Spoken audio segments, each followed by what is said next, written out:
evening everyone, Kalla here, welcome to my live stream, glad you could make it today. So today, we finally have the chance to pick back up Teachers with Love and Passion.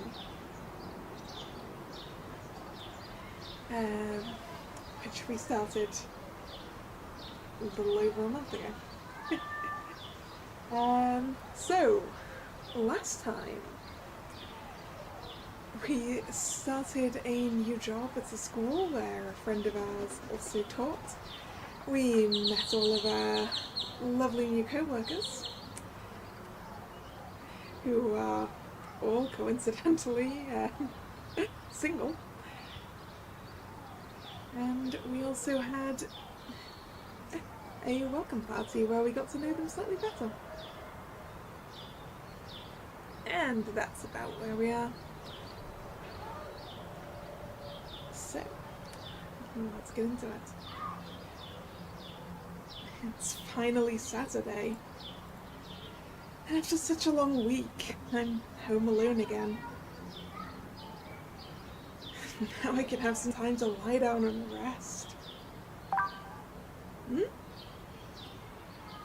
Oh, so I thought. With a cup of coffee in hand, I searched for my phone between pillows on the couch.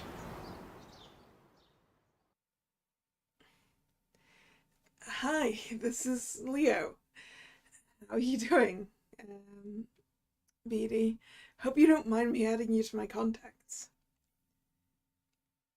Oh, right, I forgot I gave them my number yesterday. Eh? Good morning, pretty lady. It's me, Ed. I just wanted to thank you for partying with us last night. It was fun. Hope to do it again sometime. Oh, right? I wasn't a game?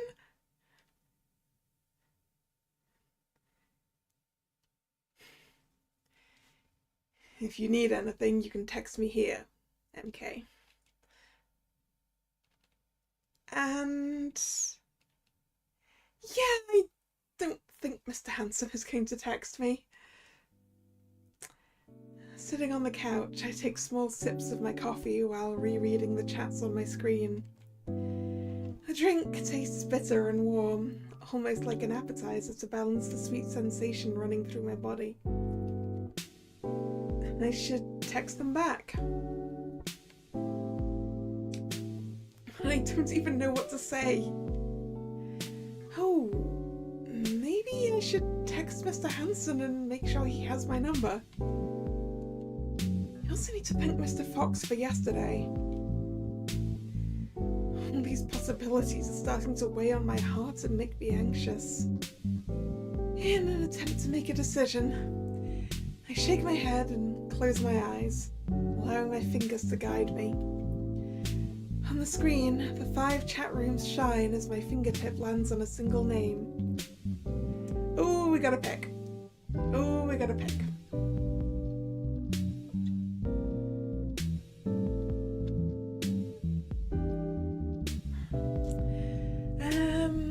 As I recall, I think I liked Leonard best. So, yeah.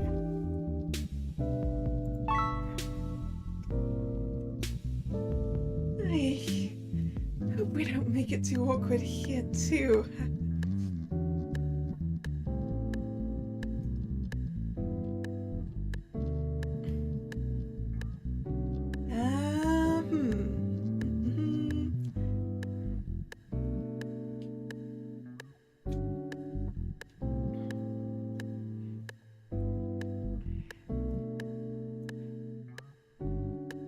Yeah, let's be happy about this.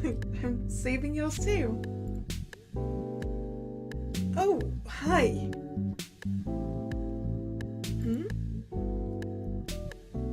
Leonard, you still there? Sorry, I'm a bit busy. Talk to you later. Oh shoot, did I come on too strong there?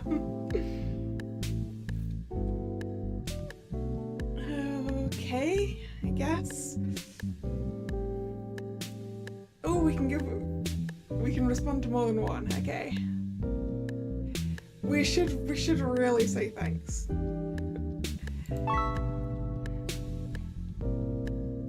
Wonder if he's up right now. I'll try not to bother him too much.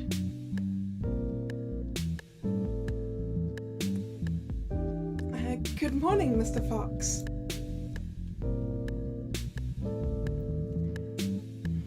Good morning, Miss Vane. How are you feeling today? A bit tired. I see.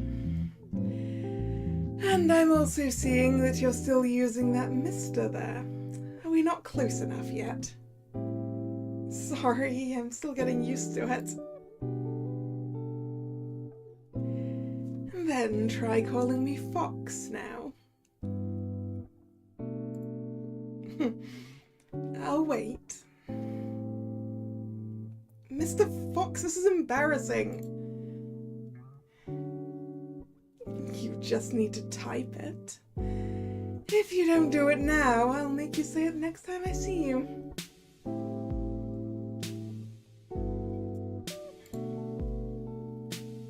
Yes. Fox. Good girl. I bet you're blushing right now. Stop it. So, how was it last night? Did you party too hard?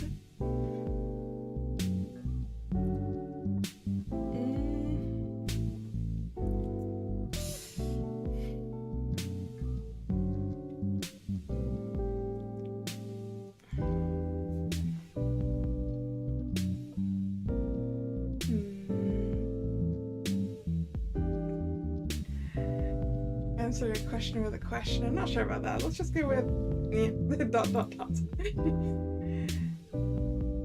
I'll take it as a yes.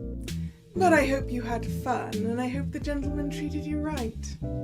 Yeah, it was fun. Good. Try to make good friends out of them. I'm sure it'll be good for you. Sorry to interrupt our nice chats, but something came up. It's okay. Let's talk later. I'm happy to hear it. Have a good day, Miss Vane. I think he's waking something inside me, and I'm kind of enjoying it. I think this is enough for now. I'll answer the others later. Now I want to drink my coffee and watch my favourite show. See you all on Monday.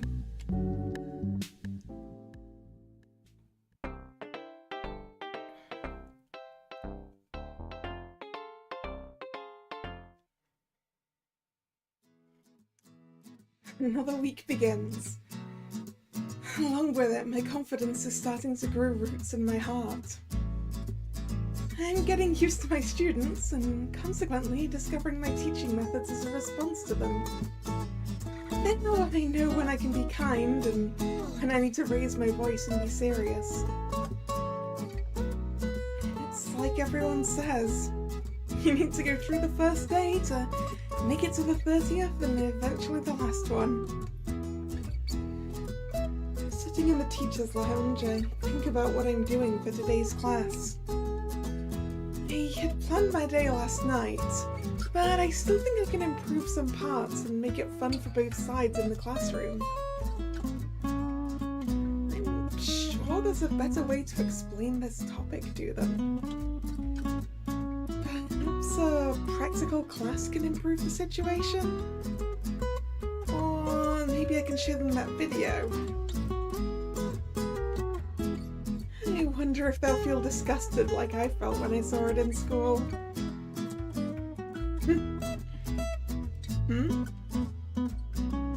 Sweet muffled laughter interrupts my thoughts, pulling my attention to the corner of the room. Standing next to the lockers, I Leonard holds a cup of water in his hand and a smile on his tired lips, watching me from afar. You know what they say? When a teacher starts talking to themselves, it means their mind is already taken by the school's ghosts. It takes me a few seconds to process his words and understand what he means. Was I talking to myself out loud? Yes, though it looked like you were talking to someone. His amused voice makes my heart sink in embarrassment. Trying not to make me feel uncomfortable, Leonard comes closer. Mind if I tag along? It's fine as long as you pretend you didn't hear it. Of course. Setting his bag on the table, he sits next to me. Are you prepared for today's class? Kinda. I'm trying to improve some ideas. I see. It's nice how much you've improved since your first day. I assume you're doing better on your own now. Yes. Oh, thanks to you and the crew. After watching you guys working, I decided to give it a shot and stop worrying so much. That's the spirit. Kids can be scary, but they're still kids. Once you learn that, you realize you're in control. The way he talks about it makes me wonder if Leonard has faced situations that have hurt his confidence. As someone who's been looked down on a few times before, I recognize that tone of voice in his words. It's impressive that he is still standing here trying to be better every day. Mind if I ask for advice? Go ahead. How do you keep the kids' attention as an art teacher? Usually, I show them art pieces they've never seen before. It helps me get a few laughs out of them to start and make the room comfortable for all of us. Then I try to go from there. Sometimes it works, sometimes it doesn't. Oh, really? Yeah. He looks at me like I asked something confusing, while I look at him like he said something absurd. Hello, Nick. How are you doing?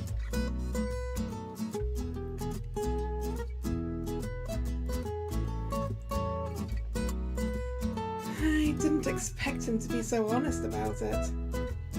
As someone with experience, I thought he would give me concrete advice. When Leonard understands the reason for my surprise, he smiles. Failure is inevitable. Deep down, we're all still learning. Even Mr. Hanson? Even him. Just don't tell him I said that.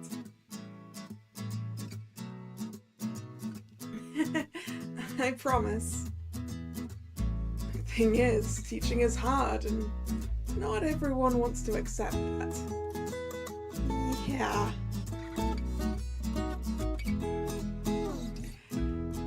How goes the game? We woke up the day after the party and had a bunch of messages and responded to some of them. And now it's a new week. You haven't missed much.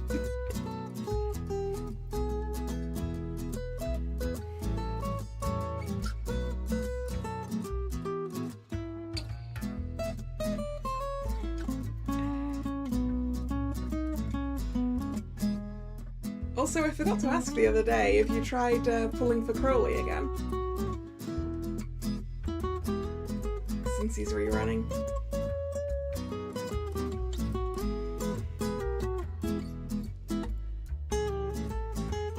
Stretching my body against the chair, I try not to succumb to this frustrating feeling hiding behind my thoughts.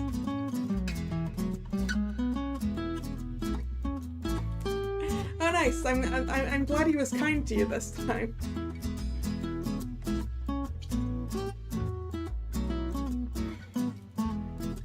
No luck on the free juices. Same. Actually, wait, have I done my second?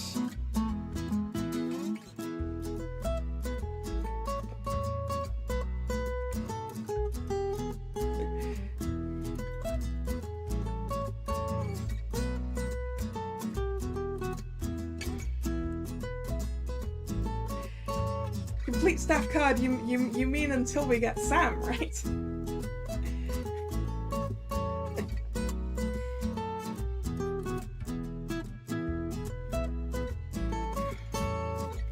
I mean, I assume we'll get a card for him anyway. I could be wrong.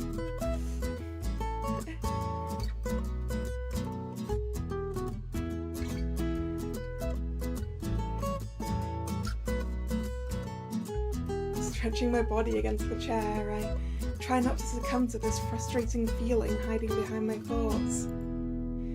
I spent years studying what the best method would be and how to approach both students and my work. But in the end, the reality is too different from what we see in books. There's no right answer for what we need to do.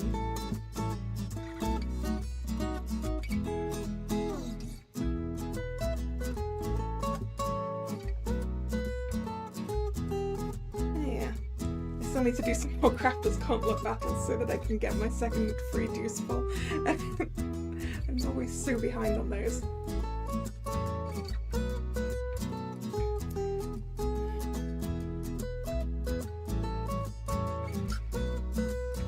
I would some duo with... I've forgotten which order we got everyone in now.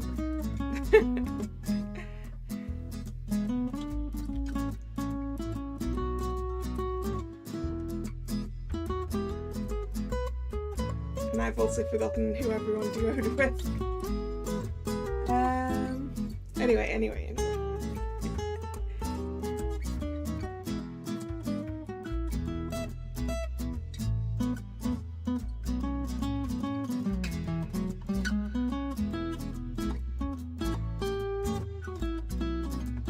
Most of the time, we just have to do whatever needs to be done.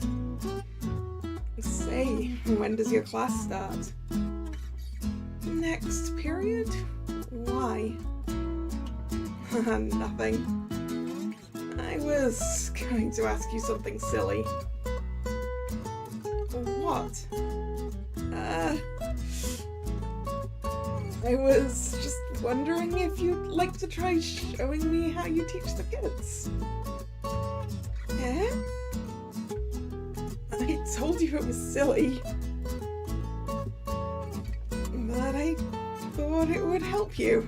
I also wanted to see you in class. What?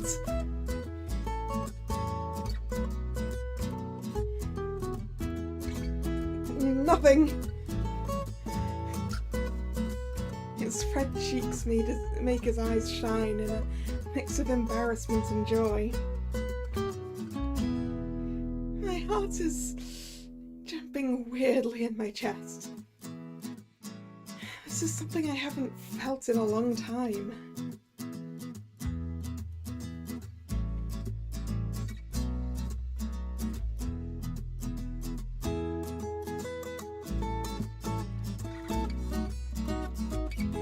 I had to go back and check who everyone duoed with. So they've all duoed with basically whoever came out before them, so I assume Sam would end up duoing with Vargas then, right?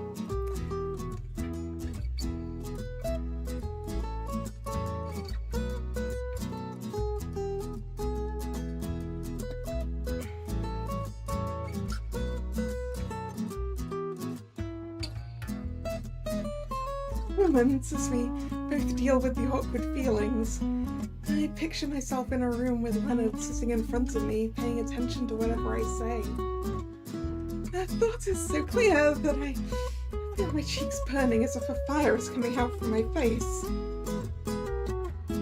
I don't know, Leonard, It's okay, forget I said it. It was a stupid idea. It wasn't stupid. Really? Yeah. It just... too sudden. Right. Sorry. This weird flutter in my chest is making me happier than I should be.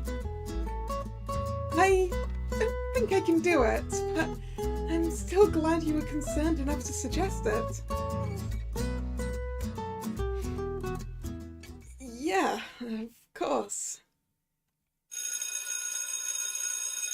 The school's bell rings off, cutting through the empty room.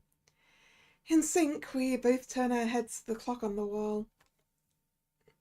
Couldn't it just take a little longer? Work is calling me. Yeah. Where's my bag? I turn around, running away from his slightly annoyed gaze, finding my bag on the chair beside me. Awkwardly, I pick it up, placing it on the table. A shrill noise echoes in the room, calling to my bewildered gaze. I look at the table and find my cute anime character's keychain resting on the side of my bag. For a moment, my heart stops beating. This is not something you would bring to your workplace. Ever.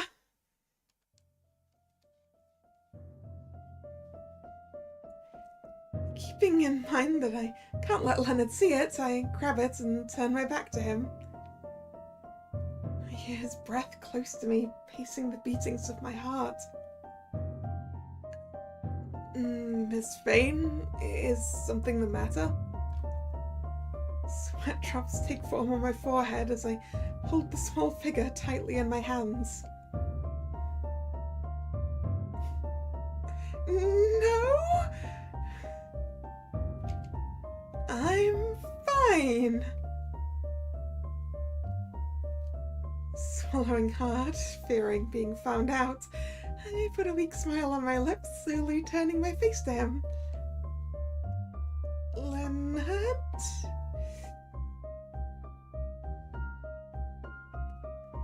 Out of the corner of my eye, I see eyes empty as a black hole and a dead smile on his lips.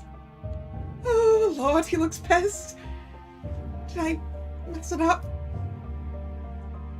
That it isn't what you think.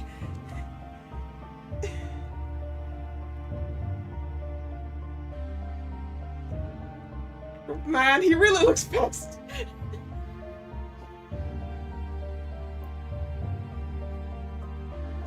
Quick, brain, come up with an excuse.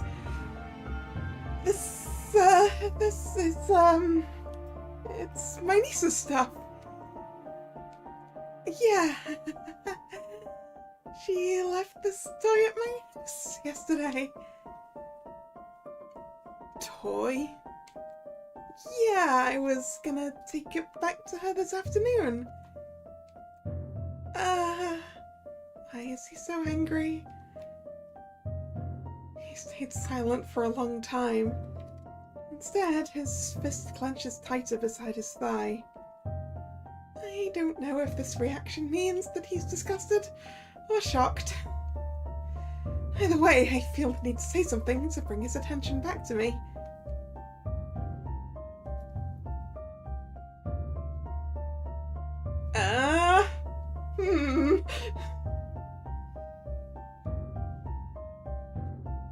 I feel like I'm standing on a landmine.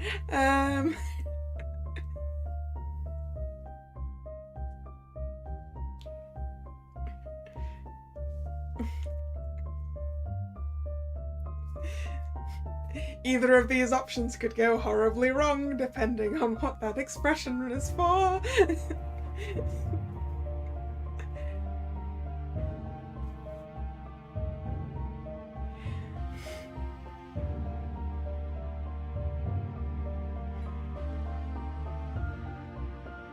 I would like to say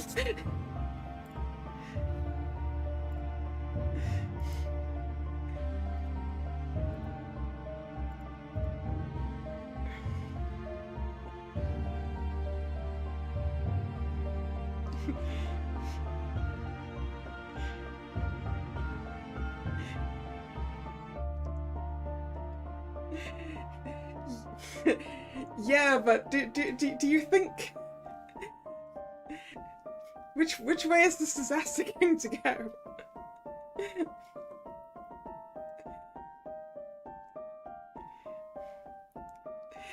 Like, does he secretly like this anime?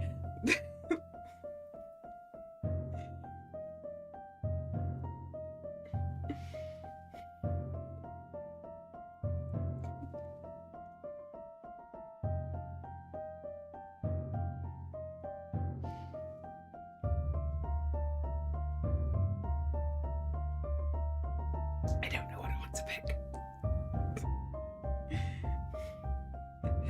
And I also don't want to look at the guide.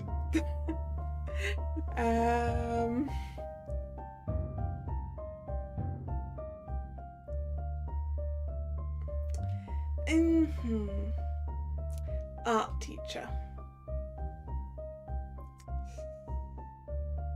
Hmm.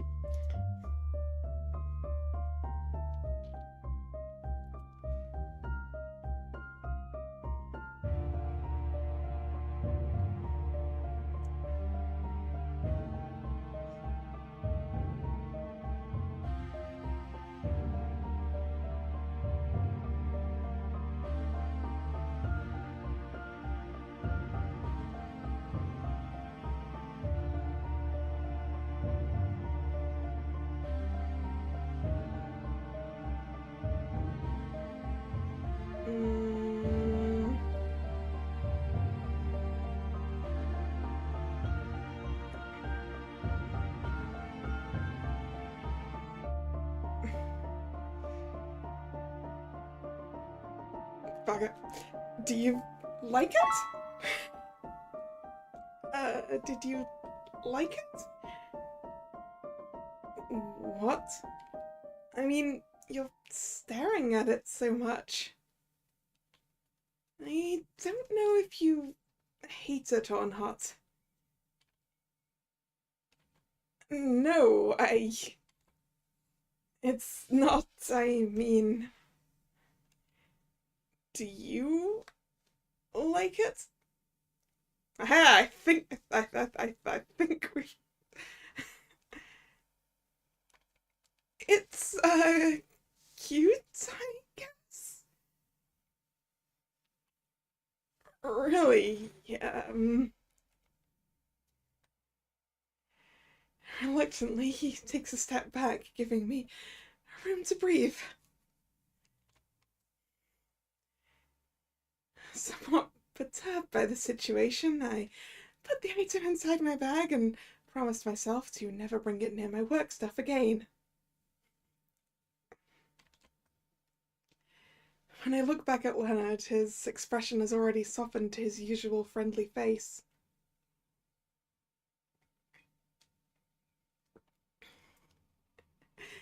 At least that's a situation that I will never encounter at work.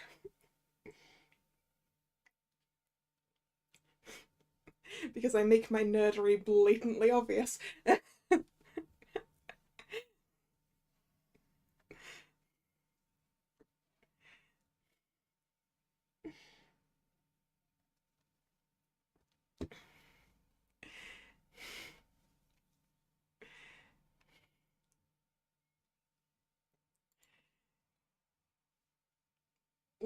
Leonard?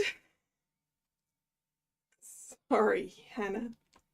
I forgot I had to meet Edgar right now. Sorry, but I need to go.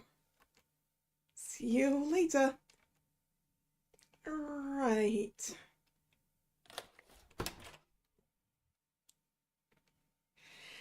I'm glad I didn't mess it up, but this doesn't sound right either.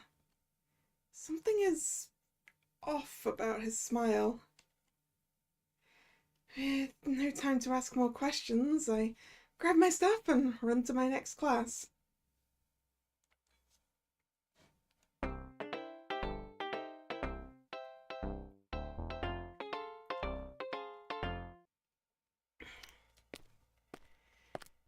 I walk down the empty school halls as all of the students have already said goodbye.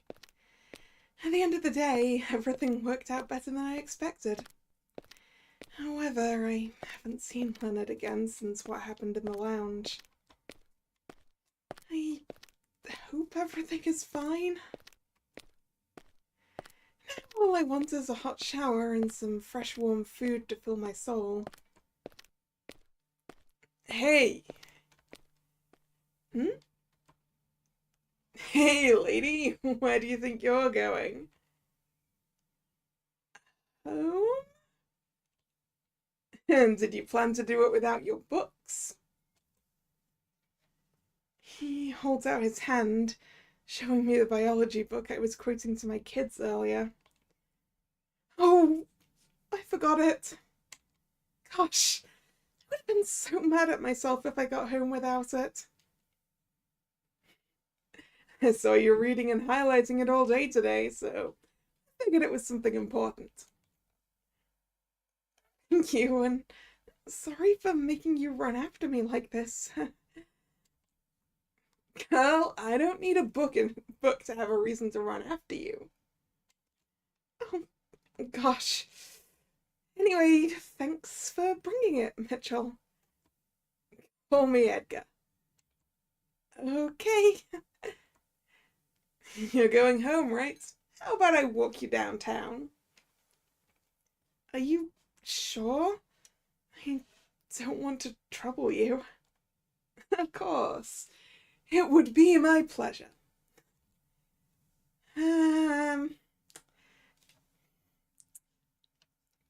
No, sorry, Edgar. You look way too much like someone I actually know. Sorry, but I think it's better if I go on my own. Don't worry. We can do it another time. Yeah. Be careful. Have a good night.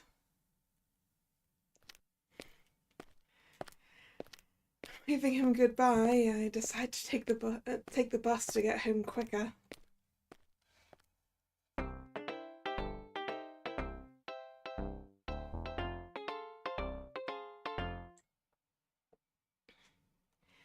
Friday night. People are leaving their jobs with a fulfilling feeling in their hearts. Everyone is going to pubs to enjoy a cold drink with friends, while others are getting ready to crawl under their cozy blankets and read a good story. The same goes for teachers. On this quiet Friday night, the school is empty. But the clown is still here. Waiting for the printer to let me finish my work, I sigh heavily in the lonely room. Ah, printers. They can sense when you want to do things fast. I know I could just pretend I don't care about this work and leave it all for next week. But if I did it, I wouldn't be able to relax on the weekend. I wish I wasn't such a good girl. But since I'm here, let's make it quick. I don't like how quiet it is in this room. It's nice, but it's scary as hell. Supporting myself against the wall, I look at the teacher's lounge, finding myself all alone. It's strange how I can still see ghostly figures walking around the place in flashes of my memory. Maybe I'm getting used to them now. Or I'm just losing my mind.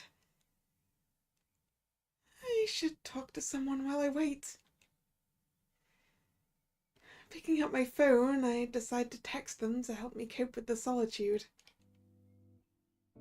Well, will Leonard talk to me? Did I mess it up? What's up, Leonard? Hi. I was just thinking about texting you. Is the printer working? No. But I'm trying to make it work. I thought it would happen. If Thomas still at school, you can ask him to help you. It's part of his job. He left earlier today. Seriously? Yeah, I'm all alone here. What? I was thinking about staying overtime today, but decided to come home. If I knew you'd be alone, I'd have stayed. And I'm stupid. Yeah, it would be rather nice if you were here and I wasn't completely on my own in an empty school. I'd like to have you here. I'm so stupid. Sorry, the printer is calling me. Okay, don't overdo and have a good night. Suddenly, a pop-up warning appears on the computer screen, taking my attention away from my phone. I take a step closer, noticing it's the same error from 30 minutes ago. Grunting, I reset my request and try it again, holding back the urge to punch the machine. The hell was that? Most choking on my saliva, I take a step back, staring intensely at the closed door. Something probably fell in the hall. There's nothing to worry about. I'm all alone here, after all. Yeah, all alone. My heart beats slowly as my curious mind begs me to go check it out to ease my thoughts.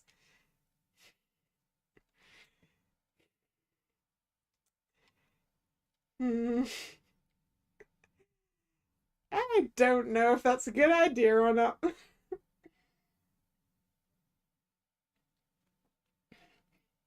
There's a podcast I listen to called Spirits,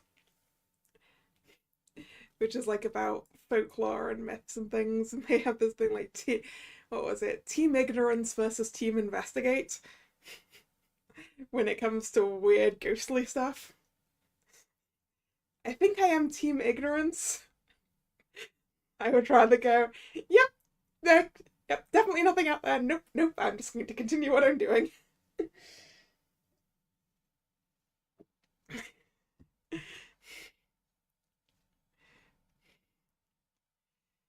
I glance at the computer, which says it'll take another 10 minutes to complete the request. Take a peek, just to make sure it's nothing. Hugging myself, I walk out of the room.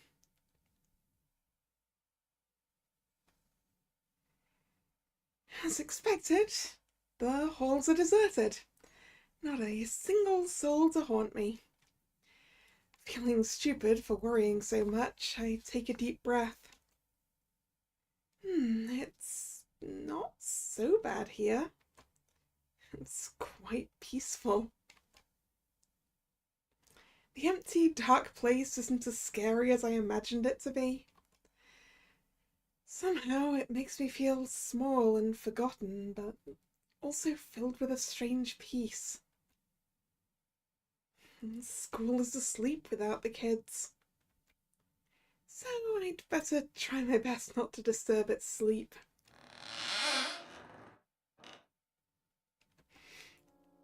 Again? Don't worry, it's just the weird noises buildings tend to make when it's nighttime and you're on your own. Don't worry about it. How old is this building?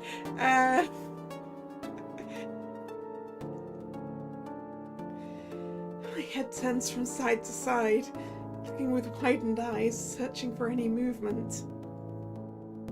I'm sure sure I heard it again. It sounded closer, but at the same time, it was muffled. As if it's coming from inside something. Maybe it's coming from a classroom. It could be a cat, or the wind hitting the windows. I should pick a place to check first.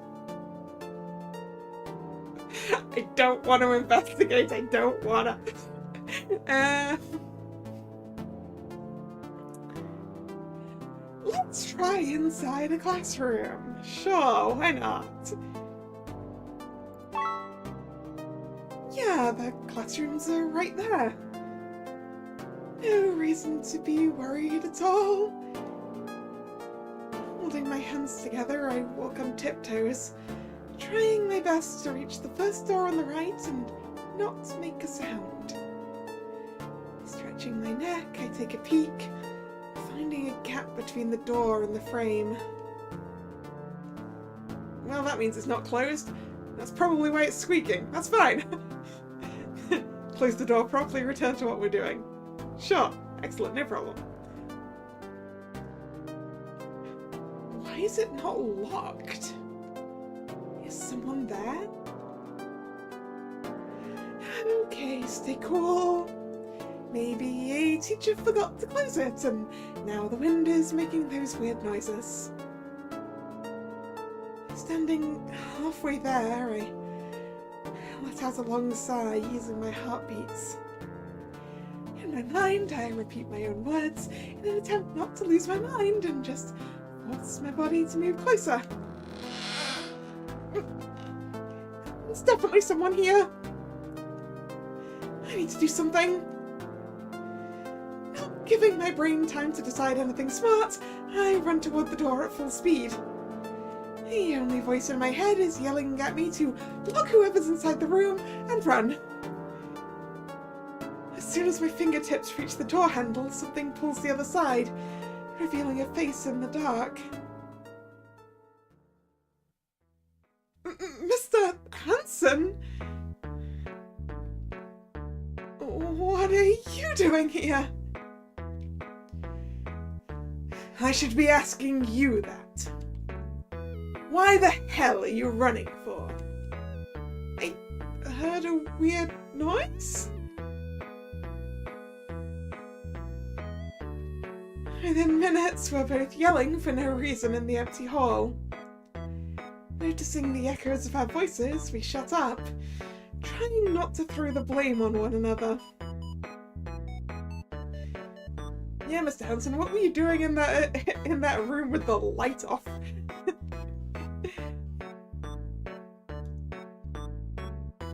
I can see that Mr. Hanson is just as scared as I am, but I don't think it'd be nice to point it out to him. I shake my head and try to ignore the nervous smile on my face and just explain my situation to him. I was in the lounge printing homework assignments for my students. Then I heard a noise and decided to check it out. I thought someone had broken in to steal from the school. And you thought it was wise to check it by yourself instead of calling the police? Yeah, Okay, I admit it was a stupid decision. I'm glad you agree. But what are you doing here? I don't owe you an answer. What? Now move. Alright. Holding back the urge to tease him, I decided to stop. I'm not Edgar, I don't want to make him mad for stupid reasons.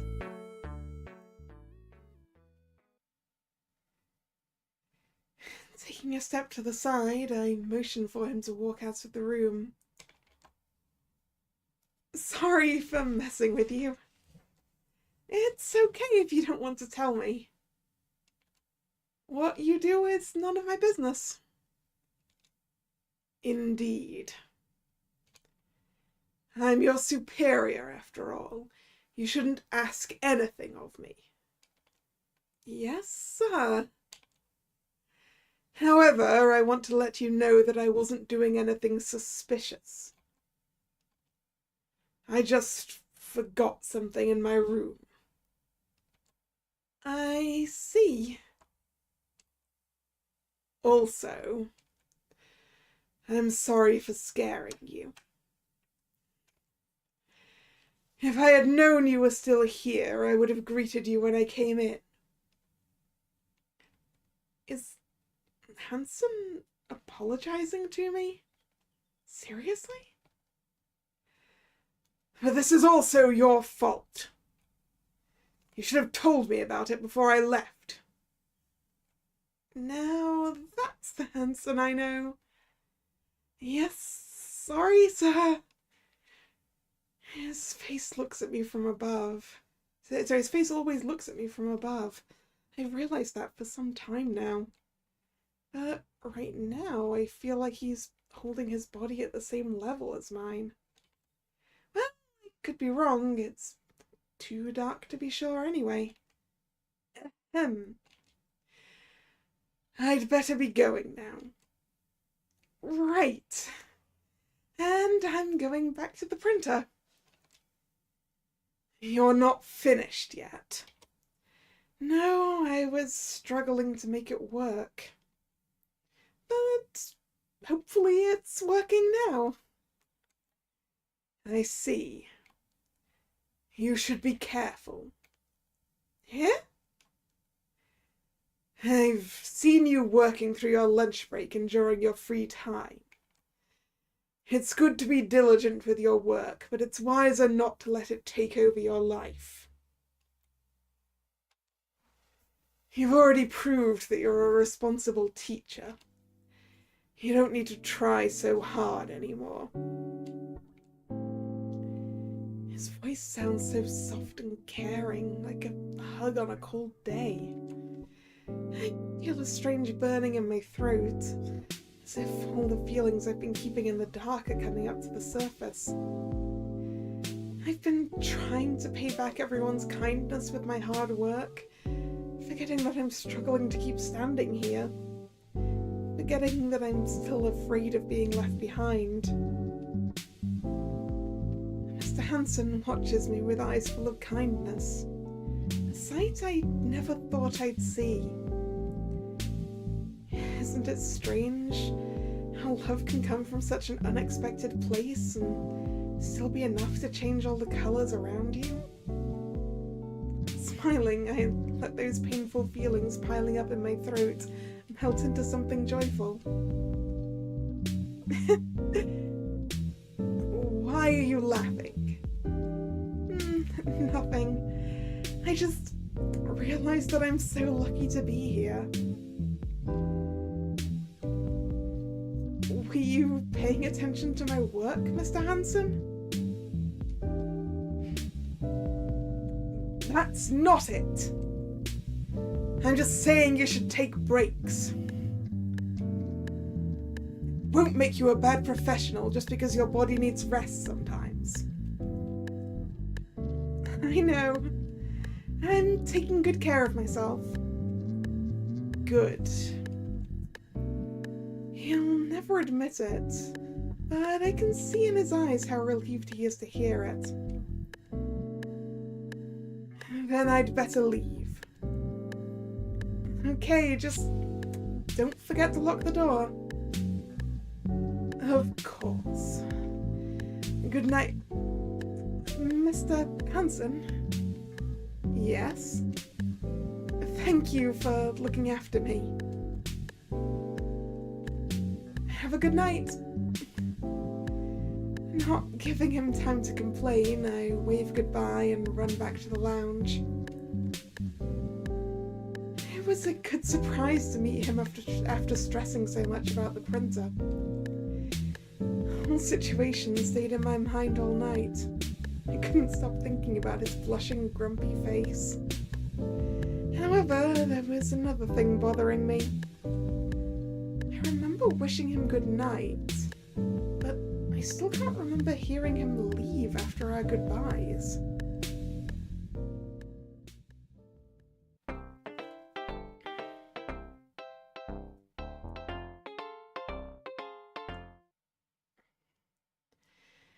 Weeks passed faster than I could take note of.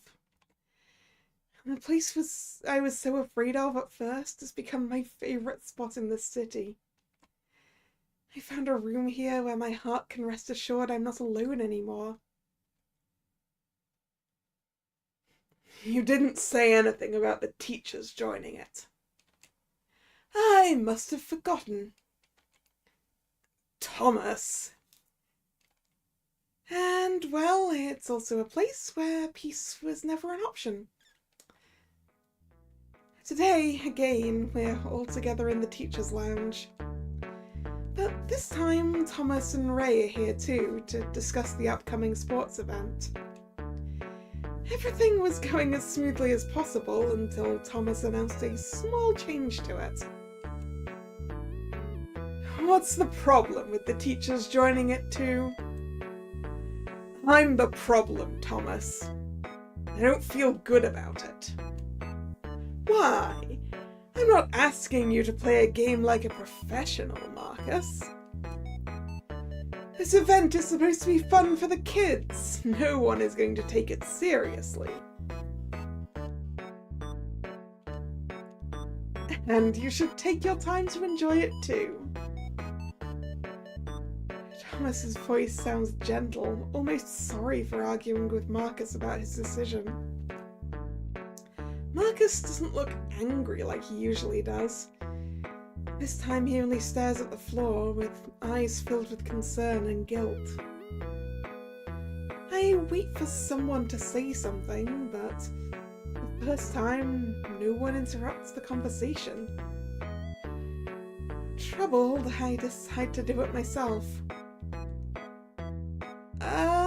And when is this event happening again? Tomorrow. What? Yes, but don't worry. As I said, this is just for fun. You should all come to school with that in mind. It's kind of hard not to be worried about it, to be honest. Especially when I'm awful at sports. And I don't feel good about joining my students and making them all look like fools. Now comes the main surprise. There's more. Thomas moves to the center of the room, Ray by his side, and smiles at us. His smile has always been a source of comfort for me since my first day. But right now, it makes me feel the opposite of it. You are not going to join your students in the games. Instead, you will join teams for your own game against each other.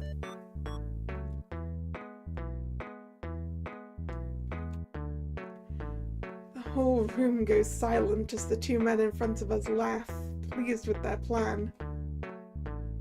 I look at the guys by my side and all I see is despair. Edgar and Marcus aren't blinking. Leonard is rubbing his eyes under his glasses so forcefully that I thought he was crying. Mr. Hanson seems to be the only one that doesn't look shocked by this announcement.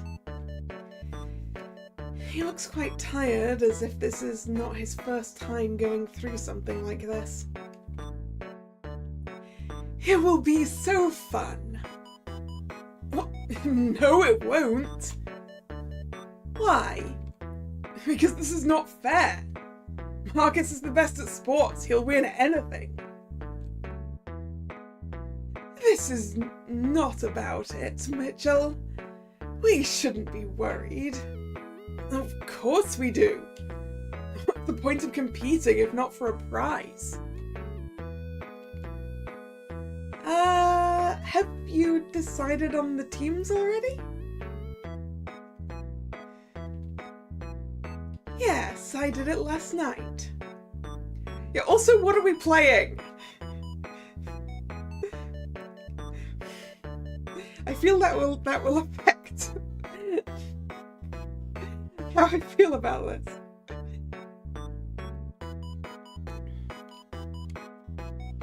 Oh, okay, hold on. If I'm on Marcus's team, then just forget what I said. Lord, give me patience. Shut up, Ed. Let Thomas finish it. Thank you, Christine. You'll be separated into red team and yellow team. The yellow team is formed by Kent, Lawrence, and Miss Fane. What? The red team is formed by Mitchell, Flynn, and Christine. Oh no! Objection! What is it now? Switch me with Hanson and I'll shut up. Moving on. Wait a minute. What? What about you? Here?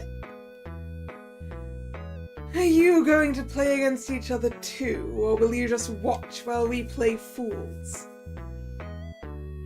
Oh, unfortunately I won't be able to join the game since I'll be the judge for it tomorrow.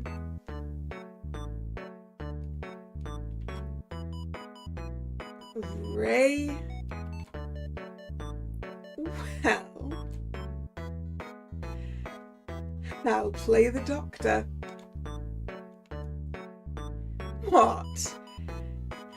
Do you think the kids won't hurt themselves at a sports event? He is right. I just hope the big kids here won't give me too much trouble. Don't worry about it. We'll make sure not to cross your door. Good. The tension between them is something impossible to ignore. They're both smiling, but their eyes show a sickening sarcasm. Noticing the uncomfortable silence taking over the room, Thomas clears his throat, calling all eyes to him. I think this is all we have to say. I hope to see you all tomorrow at the event. You still haven't told me what we're playing!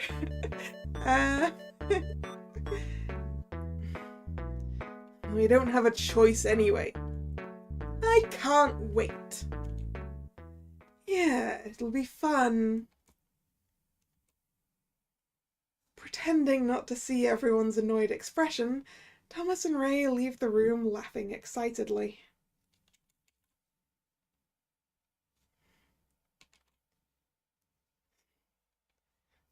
Thomas doesn't play fair sometimes.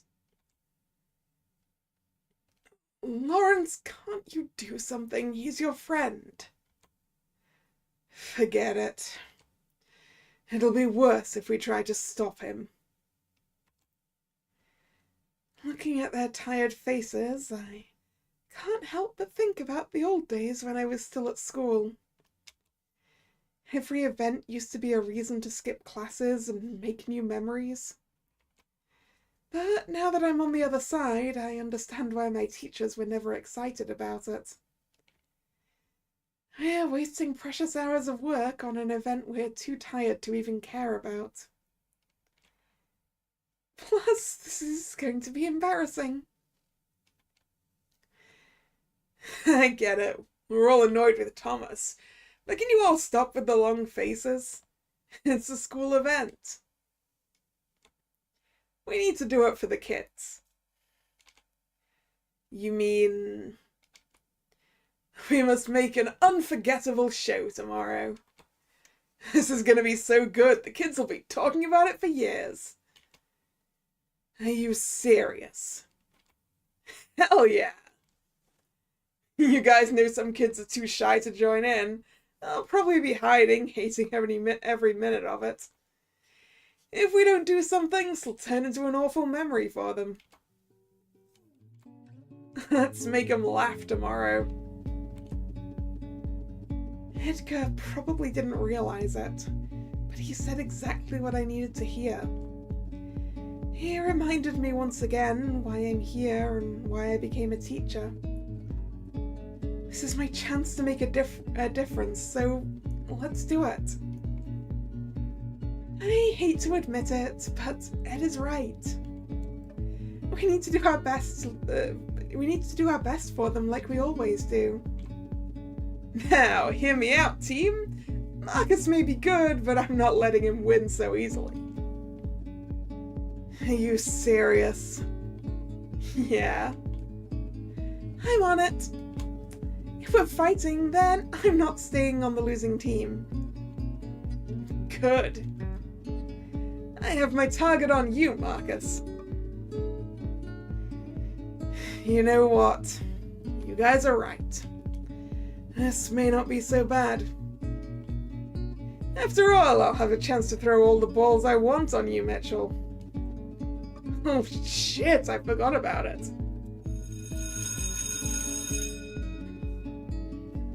The bell rings above our heads, marking the beginning of the countdown to the competition. Making threats and firing up the competitive spirit in our hearts, we go back to our classes.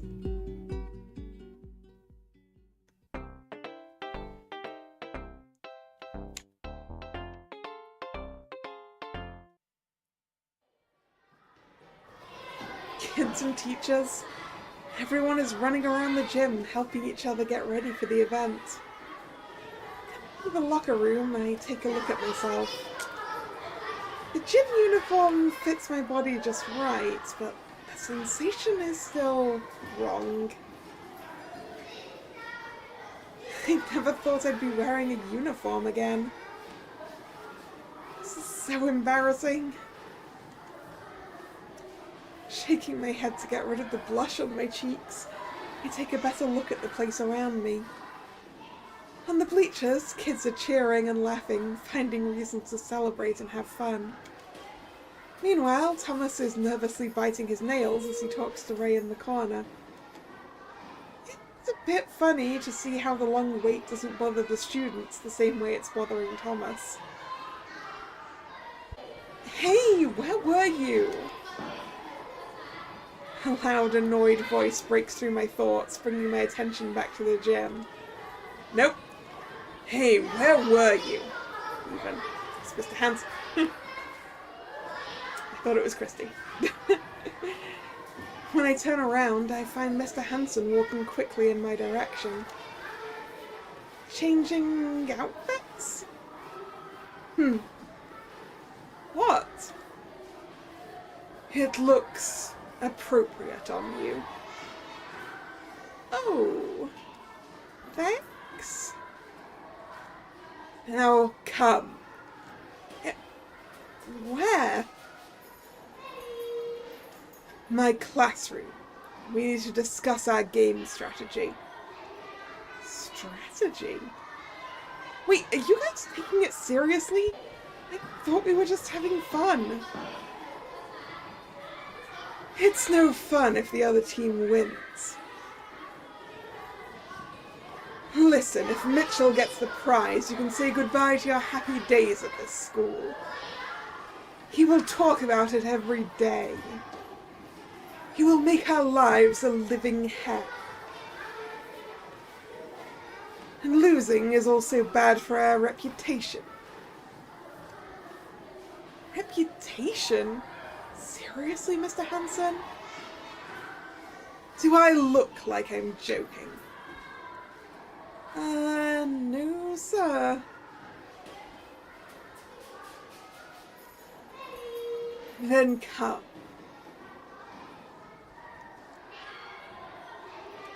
What the hell is wrong with these old guys?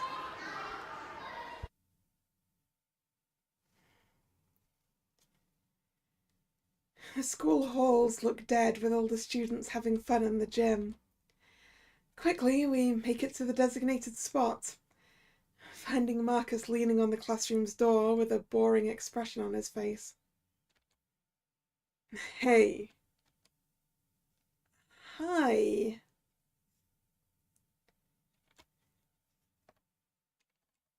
What? Nothing. You look kinda different in this outfit. I feel different too. Like a student or something. Do you guys feel weird wearing it too? Terribly. Really? I feel fine. Can we stop with this useless conversation and just go straight to the point? Right, sorry. Okay, so as I was telling Hanson before, I found some pieces of information about the game we're playing today. Oh, information. What? Yeah, I heard Thomas talking about it over the phone earlier. Wait, don't tell me you were following him. Focus on what matters, Miss Fane. Eh? What did you hear? Something about a tug of war and relay race. Well, I know how to win a tug of war.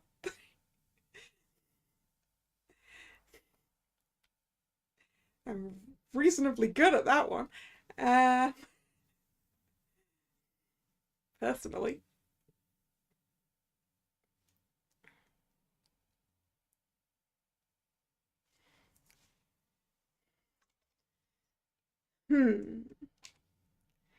There's more.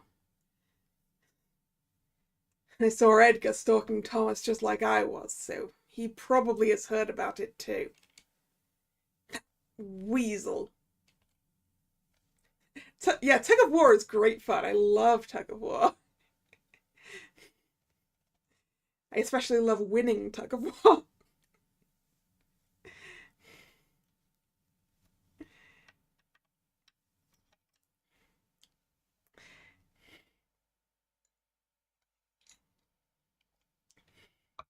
And you just gotta make sure you've got a good anchor and good coordination between your team, basically.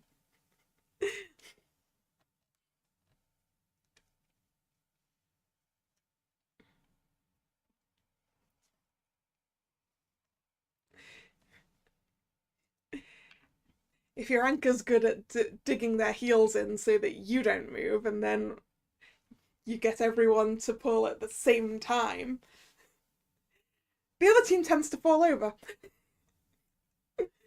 Um,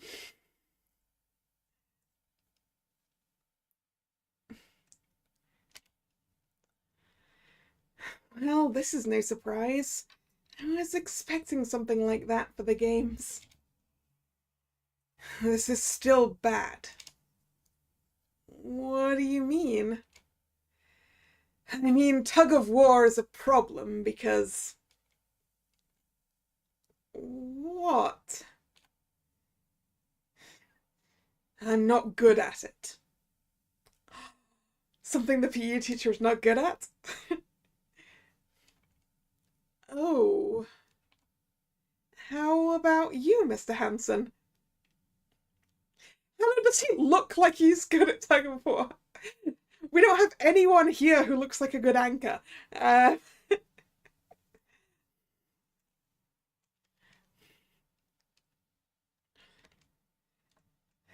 I'm fine. But there's still the race, right? Are you guys good at it? Yeah, I'm good. Nice. Mr. Hanson? I'm fine. What? You're always fine. Can't you just admit if you're good or bad at it?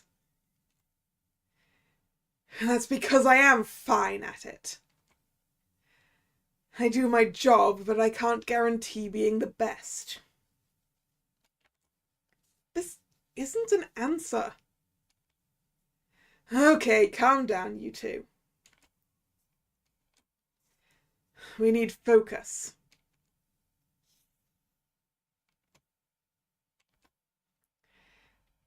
Listen, I'm not good at sports, but I think I stand a better chance at the relay. See? It wasn't that hard. Also, the one thing to remember about tug of war actually is you need shoes with good grip, and gloves are a good idea.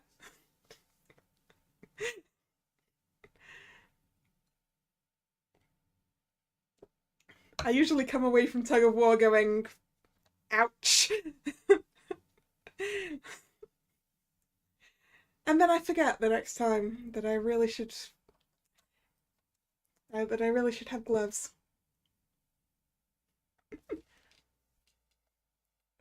I need to remember to pack gloves next time.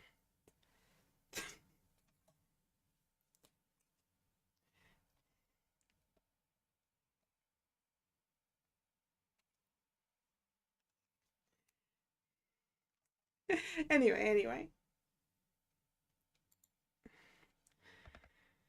Okay, moving on. What about the other team? Are they good? Christine is very energetic, but I don't know if she's strong enough for competition. Oh, trust me, Mr. Hanson, she is.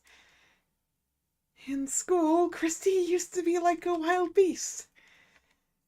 I'm sure she hasn't changed much since then. Interesting. How is Leonard at games? Weak. If we were playing dodgeball, we'd win easily against him. Especially because you never miss a ball, right? That's kind of true. Stay on topic. Sorry, sir. What about our rascal friend? Is Edgar good at games? It doesn't matter. Edgar is good at unsettling people. So what I'm hearing is Edgar's probably quite good at tug of war. Distracting your opponents also works.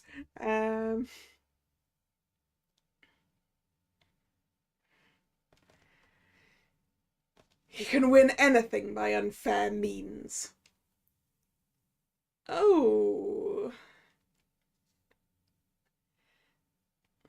How about you, Hannah? Well, I don't consider myself the best at sport, but I'm stubborn enough to fight. So you guys can count on me to put the war on that tug. Oh. What? You changed your mind so fast. I thought you said you joined this for fun, Miss Vane. I am, but you guys got me excited. Now I want to win too.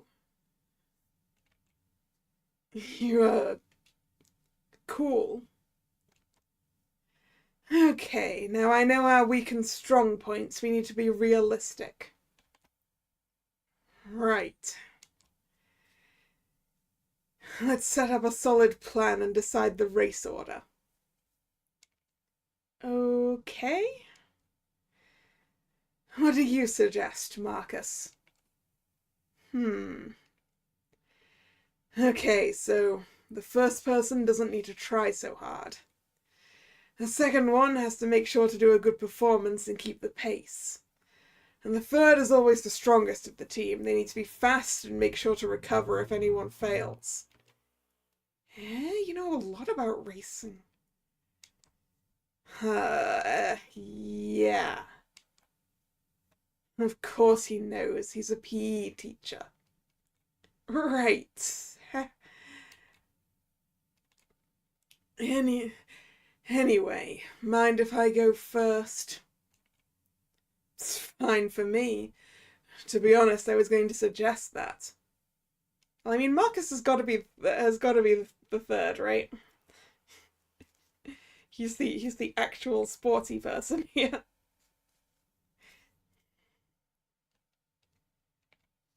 I'm good too.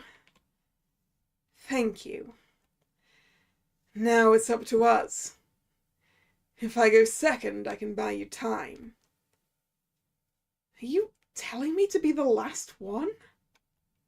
Is it a problem? Yeah, I mean, I appreciate your support to believe I can make it, but no. That's too much pressure.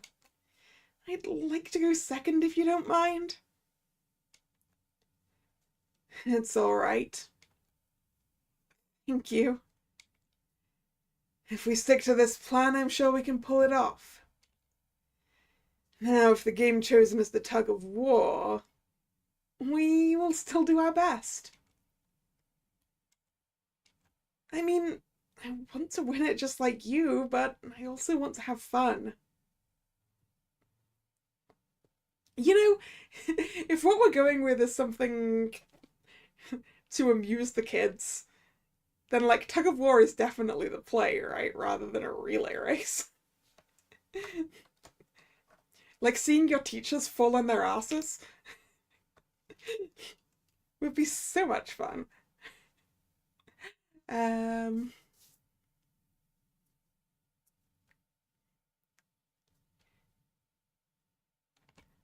So even if we lose both, I'm happy to be playing it with you two. How do you stay so cheerful? Huh? Anyway, if we're done discussing, let's go back to the gym. Otherwise, Mitchell will be suspicious of us. Yeah, let's go.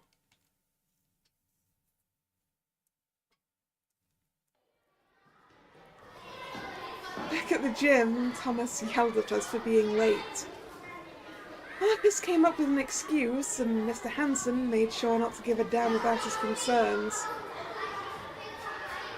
Now we're all waiting in line as the final preparations get done. Hey! Waving a hand in the air, Edgar calls out to us. Both Marcus and Mr. Hanson roll their eyes at the sight of the math teacher's playful smile coming closer. Hey, teachers! How does it feel knowing you're on the losing team? You tell me, Mitchell. I don't have to hear that from someone who didn't even change into his outfit. Chill, Lars, I'm on my way. I just wanted to wish you guys luck. Hey, Miss Fane. Hi. I'm only telling this to them, so don't worry. I'm willing to share my prize with you. Keep talking, Mitchell. Oh, are you boys nervous already? Oh, Edgar, this is not fair. Eh? I want to have a chance to win too.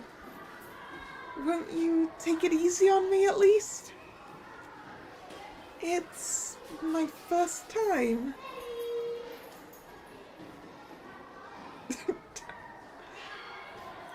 Be nice to me, Eddie. I will. I mean, I'm out.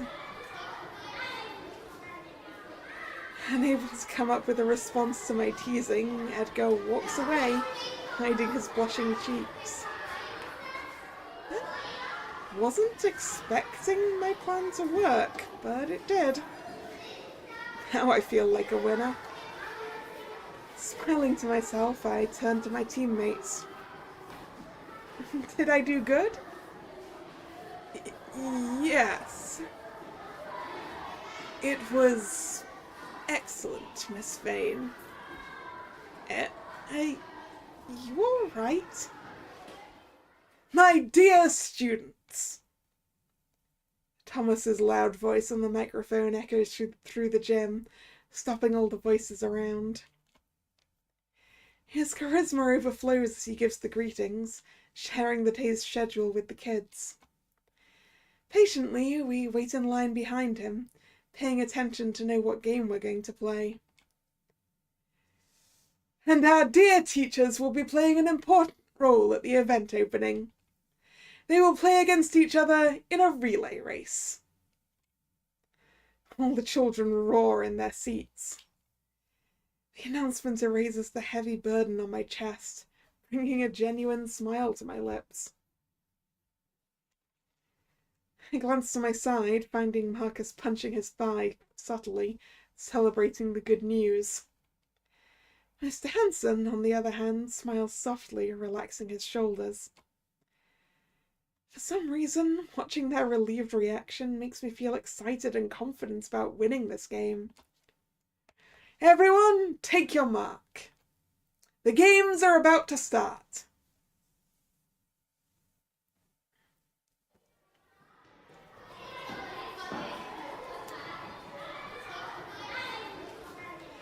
Near the gym doors, Mr. Hanson and Christy hold batons firmly in their hands. They stare straight ahead, not blinking for a second, waiting for Thomas to blow the whistle. I'm second in line, although I shouldn't be so worried. I can't help feeling my whole body shake with excitement. Anxiously, I glance to my side. Leonard is right there, checking the path over his shoulder. As if sensing my gaze, his eyes quickly turn to me, finding my embarrassed face on his right. Hi. Hi. Seems like we're rivals today, huh? Yeah, this is kind of fun. Yeah, are you nervous about the race? Just a bit. Well, you should be. Yeah? Because I'm not losing, Miss Vane. And if I were you, I'd be cautious. Good luck. He shoots me one last smile before turning back to his position. I can't believe this man is the same sweet teacher I see every day in the lounge. I'm surprised to learn how competitive the teachers are at this school. Trying to shake off Leonard's scary gaze, I turn back to my position, locking eyes on my next goal. Marcus is far from me, but I can see his serious face. He notices me and subtly gives me a timid nod, wishing me luck. Are you ready, kids? Thomas yells into the microphone, bringing a wave of screams and whistles across the gym. It's time! I take a deep breath, hearing my heartbeat pounding in my eardrums. We're going to win! Let's go! The sound of his whistle echoes. Leonard and I turn our heads to check the other two on the starting line. At a glance, I see Mr. Hanson and Christy running like two hungry wolves toward us. The kids scream, my heart pounds, making my whole body tremble. I turn my face forward, waiting for the baton to touch my palm. Suddenly, I see Leonard taking off at full speed with the baton in hand. My eyes widen in fear. My heart counts down the seconds. I'm about to lose my mind when I feel the cold object touch me from behind. I run, not looking back as I hear Mr. Hanson scream, "Run!" for the whole gym to hear. My legs move faster than I thought they could. My feet take longer strides, and soon I've reached Leonard. I glance at his face, finding a dead serious man running for his life at my side. Not letting it get to me, I do the same, focusing all my attention on my goal. Marcus is closer now. I feel confident about winning. Confident enough to forget to pay attention to the floor. Confident enough to step clumsily on my own feet and lose my balance. I do my best not to fall, however the pain keeps me frozen in place. Damn ankle! Worried, I look up, finding Marcus's concerned eyes watching me from his spot. I glance to my side. Limit is getting closer to Edgar. I know I need to keep moving. Cursing under my breath, I take a step forward, ignoring the pain and focusing on reaching Marcus's hand. Marcus tries to stop me, but I ignore him. In the corner of my eye, I see Edgar running as I get closer to my partner. Hey, are you alright? Yes, now go! What? No! I'm taking you to the nurse's office. Shut up and just go! We're going to lose! Doesn't matter anymore. Listen! I didn't drag my legs up here to hear you giving up. I'll be fine, Marcus. Now go and drag Edgar's ass down. Fine.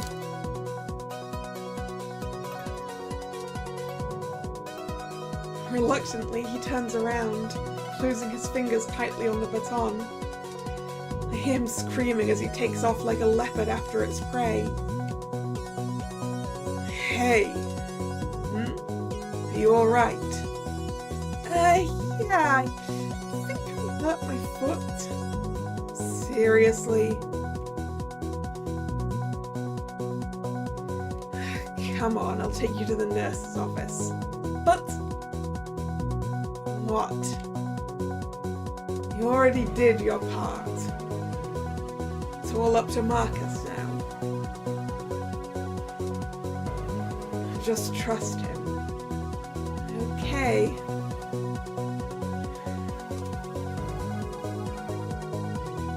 Taking one last look at Marcus, I decide to go with Mr. Hansen.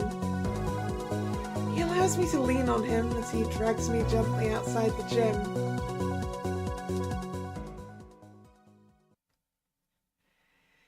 Hansen walks slowly with me while I try not to touch my right foot on the floor. I feel bad for forcing my body on him all the time, but I don't have any other option. It hurts so bad, and I'm trying so hard not to let him notice it. Suddenly, he stops walking and helps me lean against the wall. Are you sure it's not serious? You're struggling too much. Yeah, it's fine. Yeah, I don't think it's fine, girl. I've injured my ankle. I know what that feels like. I probably twisted it. But I'm doing good. You don't need to play tough. I'm here to help you, so be honest with me. Okay, it hurts. I don't think I can stand on my own right now. I'll take a look. What? No! Ignoring my pleas, Mr. Hansen kneels in front of me. He holds my calf and brings my foot closer to him. I almost lose my balance as I struggle trying to stop him. Mr. Hansen, please! What are you doing? Taking off your shoes. Now shut up and stop struggling. So embarrassing.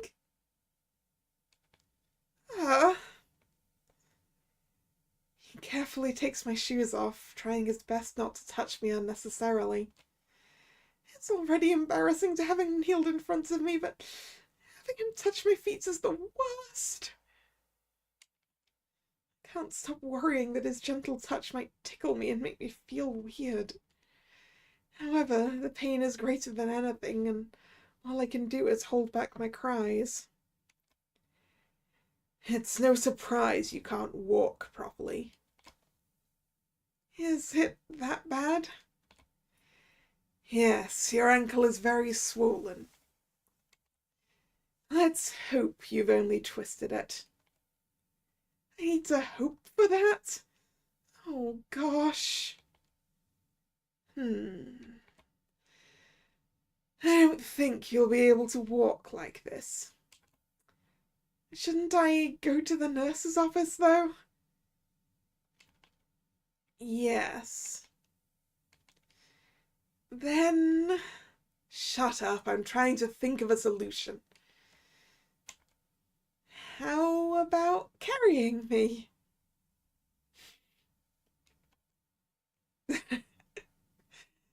Sorry, I was joking. Wait, are you really considering it? No. Okay. I can make my way there somehow. It'll be fine. But do you mind going with me? What? It's just that I don't want to be alone right now. I hate to be so childish, but I really don't want to endure this pain by myself. Hold on to me. I'll take you there. Okay.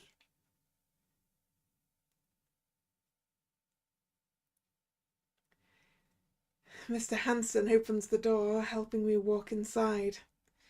The room is quiet, but the doctor is here, watching me hop on one leg, not believing what his eyes are seeing. He looks at me from head to toe as I try my best to greet him with an embarrassed smile. This can't be real. I know. Please don't tell me someone pushed you. No, it's more embarrassing than that. Unbelievable. Big kids are still kids, huh? Mr. Fox, please. It's embarrassing enough. I can't help it when you make it so easy for me to tease you.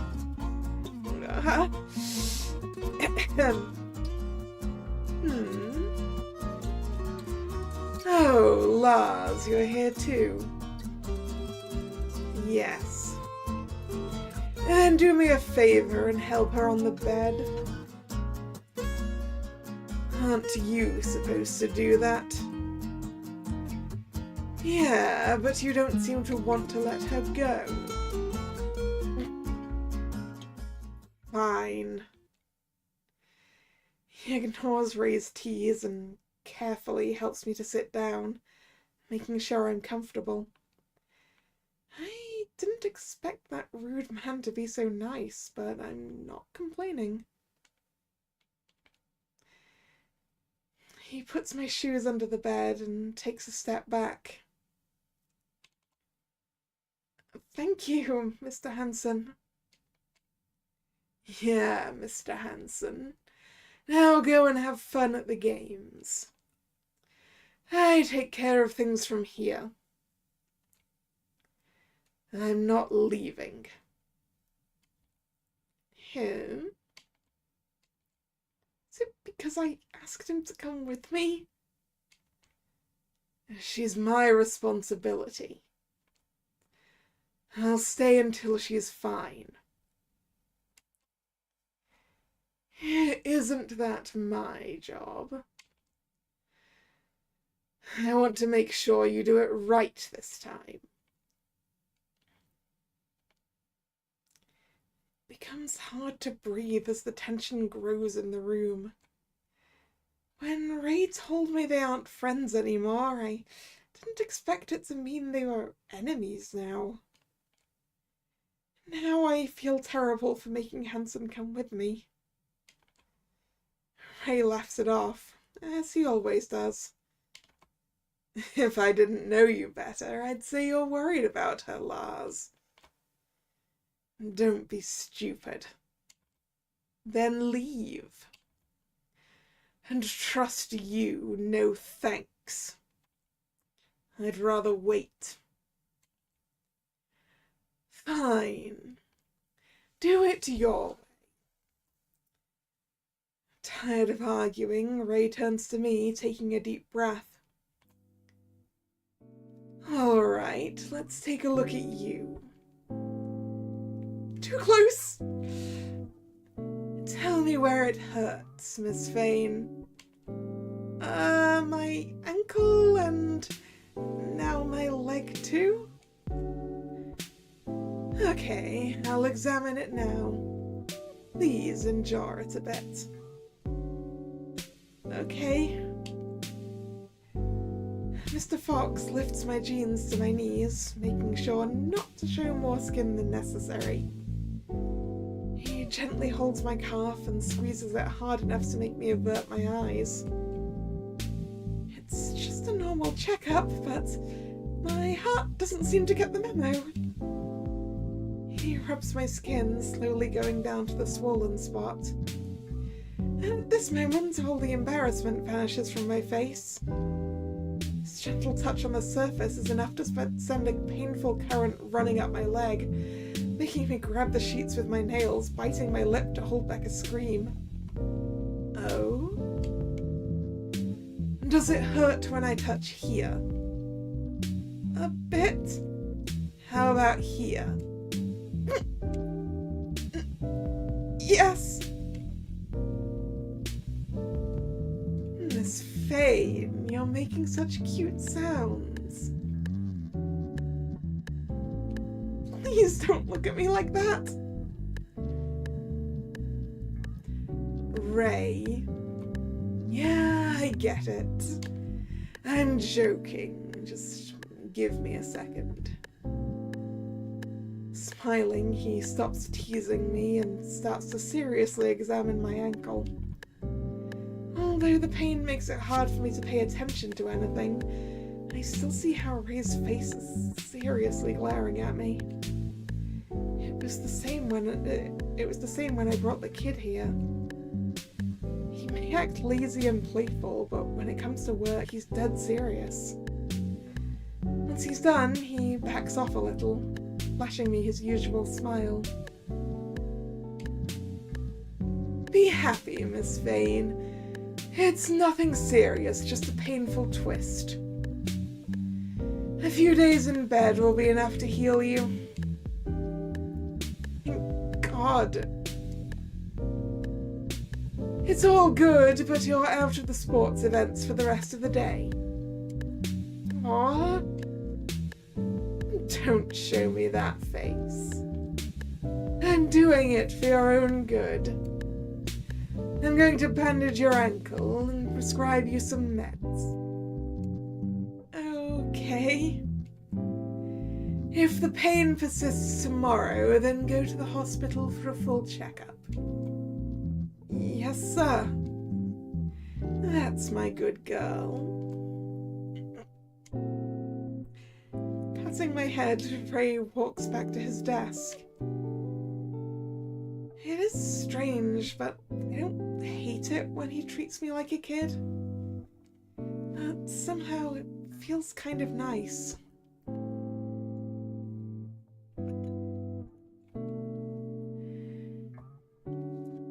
Then I should send you home for the day? What? No, I want to go back. Didn't you hear what he said? I did, but I still want to watch it. And I want to know if we won the relay. I don't see a problem with watching from afar. Thanks. As long as you don't put your foot on the floor on your way there. Oh. Now that's a problem. If If I don't find a solution, I'm sure to be stuck in this bed all day. I quickly look at Mr. Hanson. His angry expression already knows what I'm about to say. Mr. Hanson, will you carry me? Stop it. I had to try it. But I guess it's my responsibility to take you back. Huh? What the hell happened to you, Hanson? Shut up and get out of my way. What? No way in hell I'm letting you carry her there. I won't carry her, I'll just support her weight. That's even worse for her ankle. Then I'll carry her. Here? With that back of yours. Forget it. You know nothing. I know you're an old man like me. Being stubborn will only give you back pain. I'm starting to really like Mr. Hanson.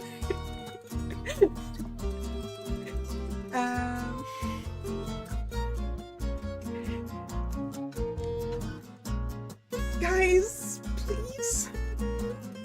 Then what am I supposed to do? Let me help you take her there. This doesn't mean I agree with you.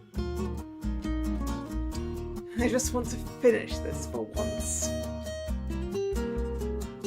As long as you stop being a pain, I don't really care about your reasons.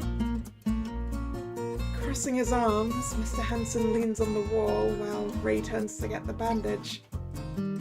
So, Miss Vane, how does it feel to have two old men fighting over you? What are you saying? Ray, please shut up. This situation is a bit awkward, but I'm happy to have it solved in the end. I just need to endure the embarrassment of having the two men carrying me around the school.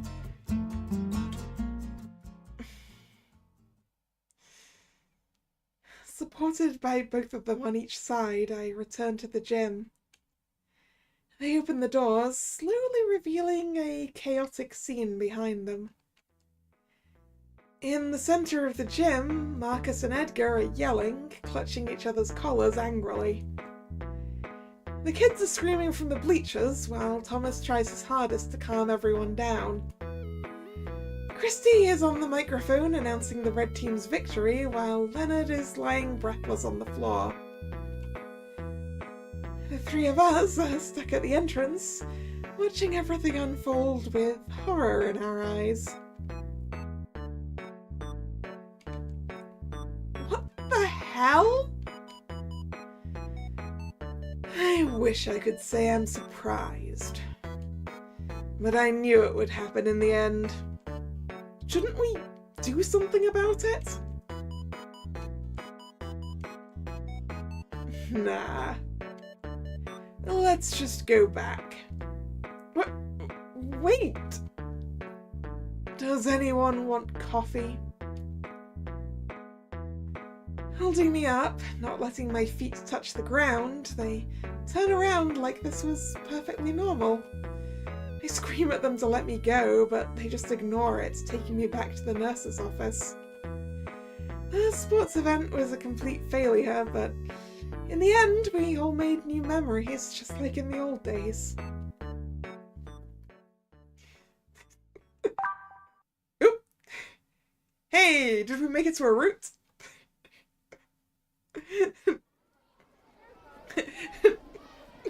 Just as I was like, actually, I kind of like Mr. Hanson now. Nope.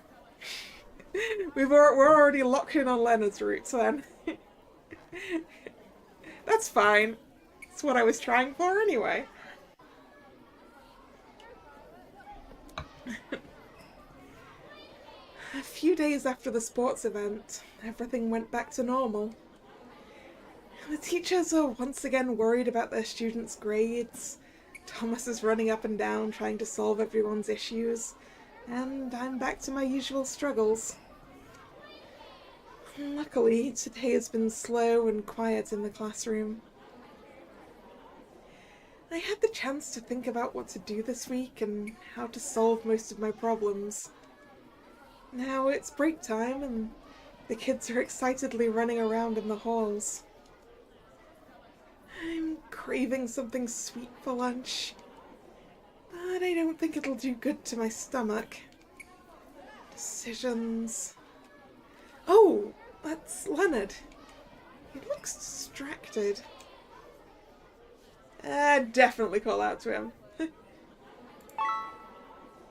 Leonard! From his surprised expression, I noticed that my voice sounded a little louder than I'd planned. But as soon as he meets my eyes across the crowd, a gentle smile soothes his features. Hey, are you leaving for lunch? Yep, I was just thinking about what to get in the dining hall. Oh, you didn't bring anything with you? Not today. To be honest, I didn't have time to prepare anything last night. I'm relying on the school's kitchen now. I see. His eyes wander back and forth as if his mind were too far away from this moment. However, the way his eyebrows move subtly makes me believe he's up to something. Mind if I tag along? Not at all. I was about to ask you to come with me. Oh. Then let's go. I didn't want to ask what he was thinking. Maybe it was just my imagination. Maybe not. Either way, I thought it would be best to let things happen naturally. That would be more fun.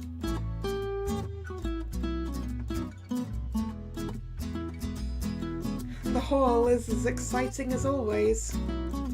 Kids gather around tables, chatting happily about their day, while teachers walk past them with tired expressions in their eyes. Leonard and I sit at our usual spot with plates in our hands. I didn't get the sweets I wanted, but I got something good enough to fill the empty hole in my stomach. Thinking about food, I take a peek at Leonard's plate, immediately regretting it. His food looks colourful and fresh. Something I only had when I was still living with my parents. I feel embarrassed to see how healthy it looks in comparison to my sandwich. Trying to avert my attention to something else, I look up, finding Leonard's red face looking at everything but me. Worried, I take a look around in an attempt to find what's making him so nervous. But as expected, there's nothing aside from the kids busy with their meals. Is anything wrong, Leonard? What? No, of course not. There's something behind that look. Not something bad that pushes me away with fear, but something curious that stirs me to dig in deeper. I can't help but stare at him in silence until drops of sweat start forming on his temple. Anna? Yes? Would you like some of my salad? I don't know what I was expecting, but sure wasn't it. Leonard caught me so off guard that now I'm the one sitting here in silence, not knowing what I'm feeling. It's something beyond happiness, and yet something close enough to love. I see his nervous expression turning disappointed, regretting all that he'd said, and I realize it's time for me to say something. Actually, I do. It looks tasty. Then please, have plenty of it. Thank you. I didn't know you liked veggies. Oh, I love it. I think cabbage and cucumber are my favorites. Easy to season and fits well in every meal. Eh? Wait, so does it mean you know how to cook? I wouldn't say I know how to do it, but it's been a while since I burned something in my kitchen. I think I'm improving. That's cool. So you make your meals? Yes, but only when I'm not running late. That's amazing. No, it's just salad. But you did it. Now I'm curious to know what else you do. Are you serious? Of course. I hope someday I can try a dish made by you. I'd love to do something for you too.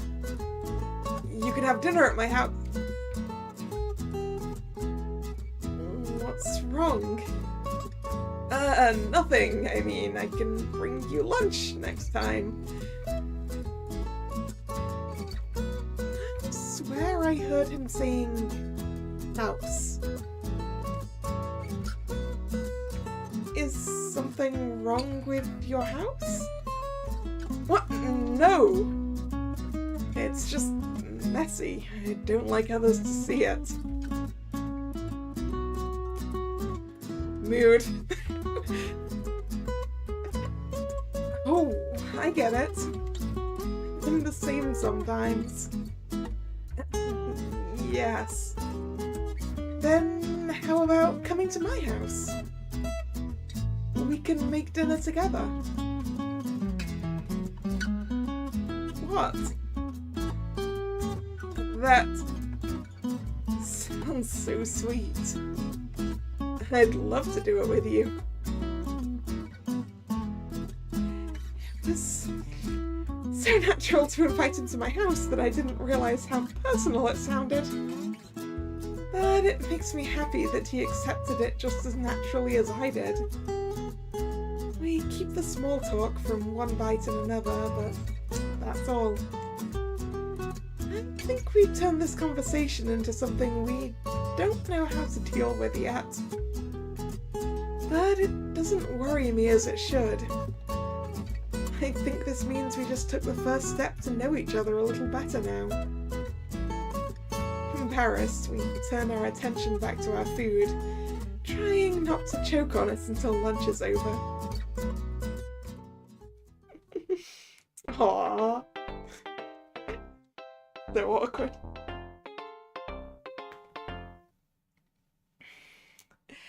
I'm gonna go get some more water. I will be right back.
I'm back.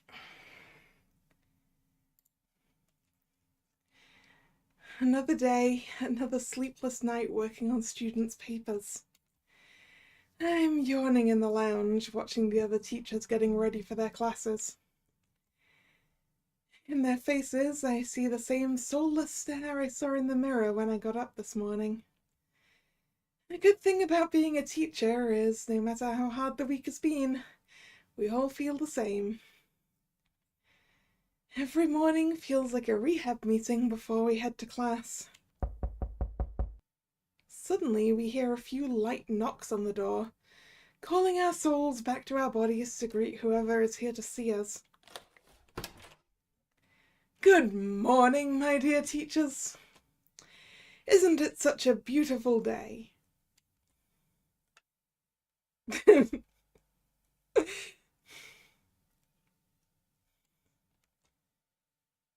Eh? Maybe it's still too early for that. Unlike the rest of us, Thomas doesn't read the signs on our faces. It's exam week, Thomas. Of course it's too early. Oh. Right. That reminds me, I wanted to thank all of you for doing such a great job every day. And for working so hard for this school and our students. That was low. I can't even come up with a joke about it. Yeah, I bet even Hansard is trying hard not to smile at Thomas's kindness now. I am not. Thank you, Thomas. They won't admit it, but we all needed to hear it. I mean it. Now, I also have something important to tell you. Here we go. Today, Santa Lucia is welcoming a new member to our crew. Eh? Everyone, please meet Eric Quinn. After a dramatic introduction, Thomas takes a step to the side, revealing a face we have never seen before. A boy young enough to be mistaken for a student stands with a juvenile smile, waving excitedly at us. We look at him, speechless, still shocked by the unexpected announcement.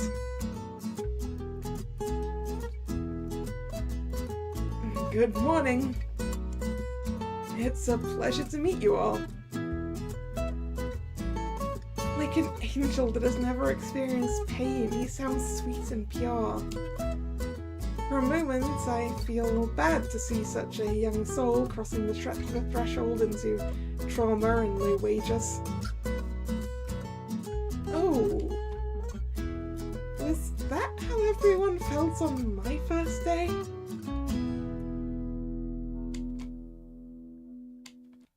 I'm already turning into a veteran. Oh wait, it means it's my time to tease someone. Eric is my new assistant. Eh? Yes. After all the trouble I've caused everyone, I've decided to hire someone to assist me. Finally. Thomas's words took a moment to reach our ears and make sense. It was something we hadn't expected to hear. Everything I'd been thinking just a second ago vanishes from my mind, lifting the veteran's burden from my shoulders. Slowly, a smile grows on my lips. I'm glad Thomas will finally work less than he usually does. However, it also means this boy has no idea what he's stepping into.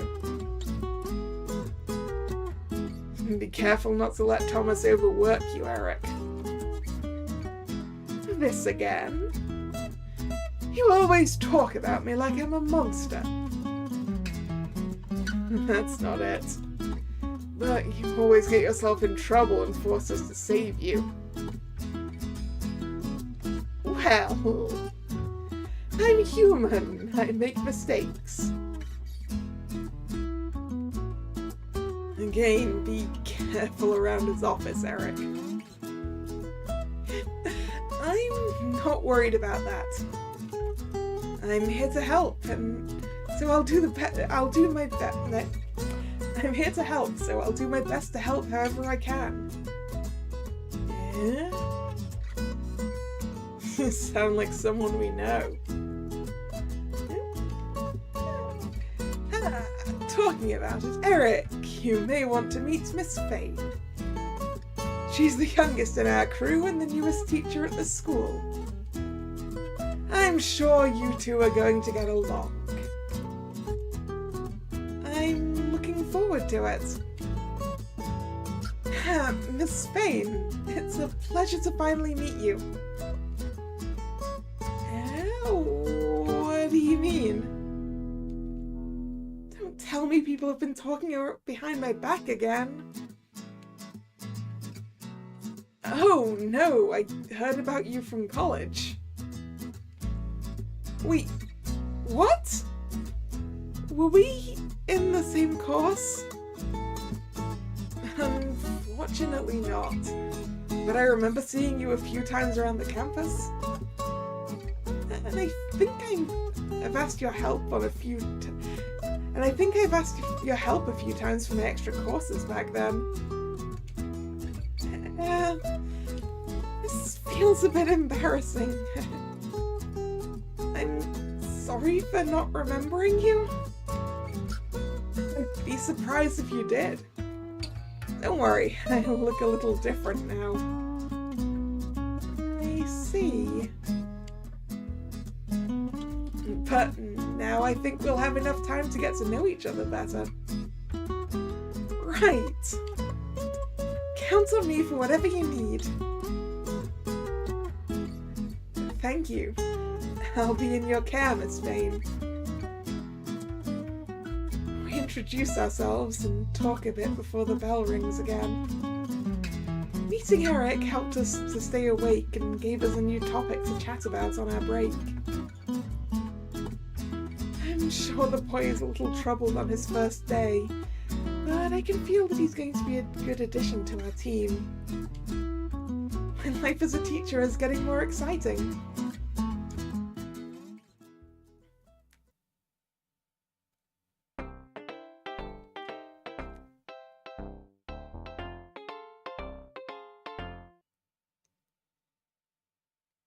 My work is mostly done for the day, but I still don't feel like going home.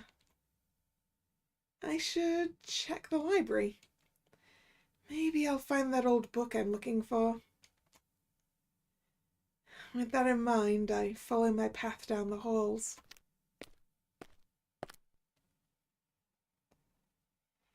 This is the first time I'm visiting this place since I started working. It's impressive how big it is compared to the other rooms in the school. The shelves are tall and endlessly long, filled with books from top to bottom. The room is quiet, like a sanctuary of knowledge. Thomas worked hard to get all these copies. He must really be a book lover. I think there's someone here. Hearing noises behind a shelf in the corner, I decided to check it. Peeking through a gap between the books, I find a tall silhouette standing next to a shelf. Looking closer, I notice the man reading a book with an expression that tells me how much he hates it. It's impressive how even a normal task like reading seems to annoy this old man. Mr. Hanson. He doesn't seem to have noticed me at first, but soon he starts to sense my presence.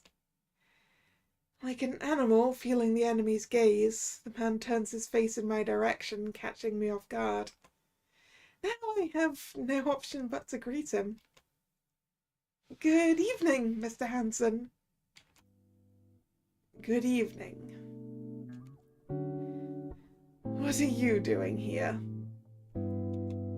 The same as you, I suspect. Ignoring me, he turns his attention back to his reading. I know I shouldn't disturb him, but since I'm here, I should at least ask for help. Mr. Hanson, do you know where the biology books are? And I thought I would find peace here. Huh?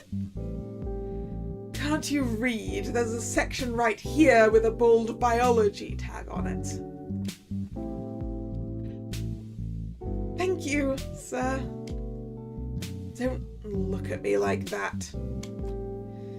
I should be the one annoyed for dealing with your stupid questions. Yes, of course. Ignoring his complaints, I move to the section next to him, looking for my book. Moving my lips with no sound, I read the titles as my hand slides from book to book. I am trying my best to concentrate on my personal task, but it's hard when I can feel his eyes following me, judging my every move. It's a bit embarrassing and makes me wonder what he will say when he sees the cover I'm searching for. You shouldn't be wasting your time in this place. Huh? You should go to the lounge. The other teachers are probably waiting for you there. Why would they? Seriously, isn't it obvious? Whenever you're around, they look like a bunch of dogs begging for your attention. That's a bit harsh, don't you think? I think they're just trying to make me feel welcome. Are you really that naive? Christine is the one welcoming you. The other guys are wagging their tails, expecting you to take them home. Why are you always so offensive? It's not offensive, I'm only stating the truth. No, I think you're going too far. I wish it was the case. Leonard and Edgar are probably spending the whole night there waiting for you. Leonard? And Edgar, yes. Hearing about Leonard got me a bit more excited than it should. And of course, Mr. Hanson noticed that, which explains why he's staring at me with such a disgusting expression.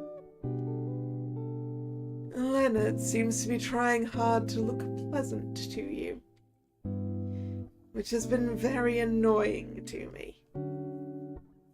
Everything is annoying to you, Mr. Hanson. Not everything. I don't think the silence in the library is annoying.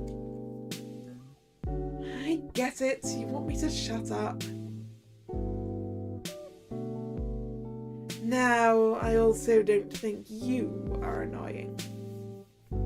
Jeez. I know he's just teasing me, so I don't mind his rudeness. To be honest, I'm way more interested in what he said about Leonard.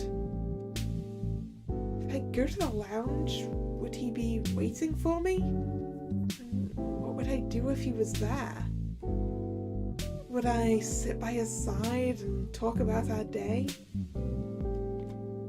Would we keep it professional, or would he show me his embarrassed face like when we're alone?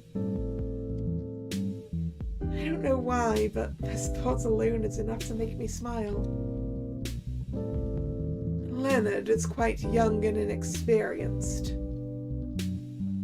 His bored voice seems to be mocking my thoughts. An effective way to bring the brightest red colour to my face. A real man would be more suitable for you. Unless you enjoy love games. Trying to play dumb, I avert my attention to the books on the shelf as I talk to him. Are you suggesting something, Mr. Hanson? I'm simply giving you advice since you were smiling like a fool when I mentioned his name. That's not it! I'm not thinking about love. Then what? Was that foolish smile on my face happy because I have friends here?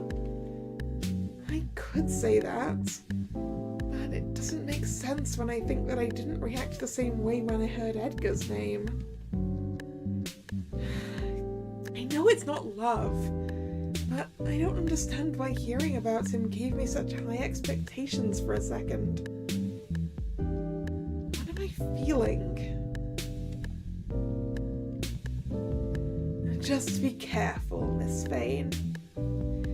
Everyone in this school has a past you may not be able to understand. He didn't force me to answer his question. Instead, he gave me enough room to think deeper about it. It felt comforting. And for the first time, I saw that Mr. Hanson was being nice to me. Let me help you find your book. Really? Don't make me repeat myself. Yes, sir. I don't know if he was serious about all of it or not, but either way, it was fun to talk to him without being yelled at. He didn't say anything else after it, and I didn't ask more.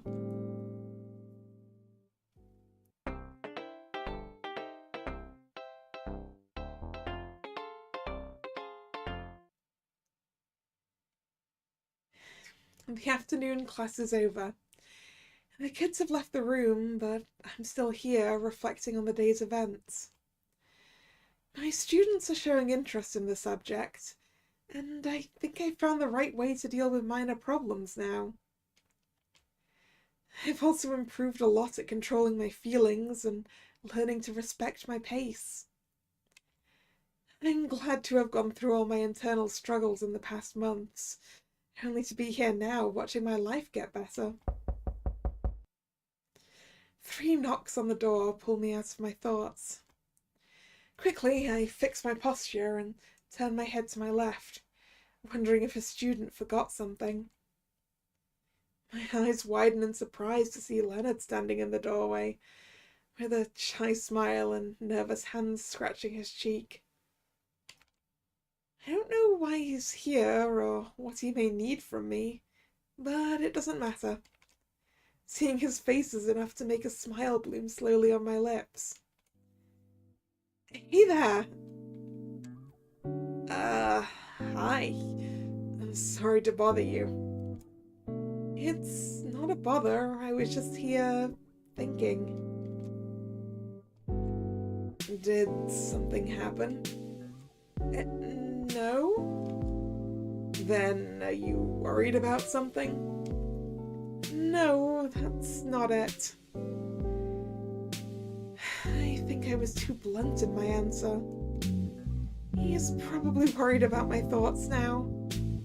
When I say thinking, I mean something good. Oh, let's say I'm happy to be here planning my next steps. That's good. And the obvious relief on his face makes me realize what I just said. Hearing those confident words out loud has a different effect than just thinking about it. But not just that. Seeing Leonard so proud of me is stirring emotions inside my heart. It feels good to know I'm doing everything right. Trying not to get too emotional about it, I shake my head, focusing on the fact that Leonard is still standing at the doorway. What about you? Do you need something from me? Oh, no, I just wanted to check on you. Huh? Yeah,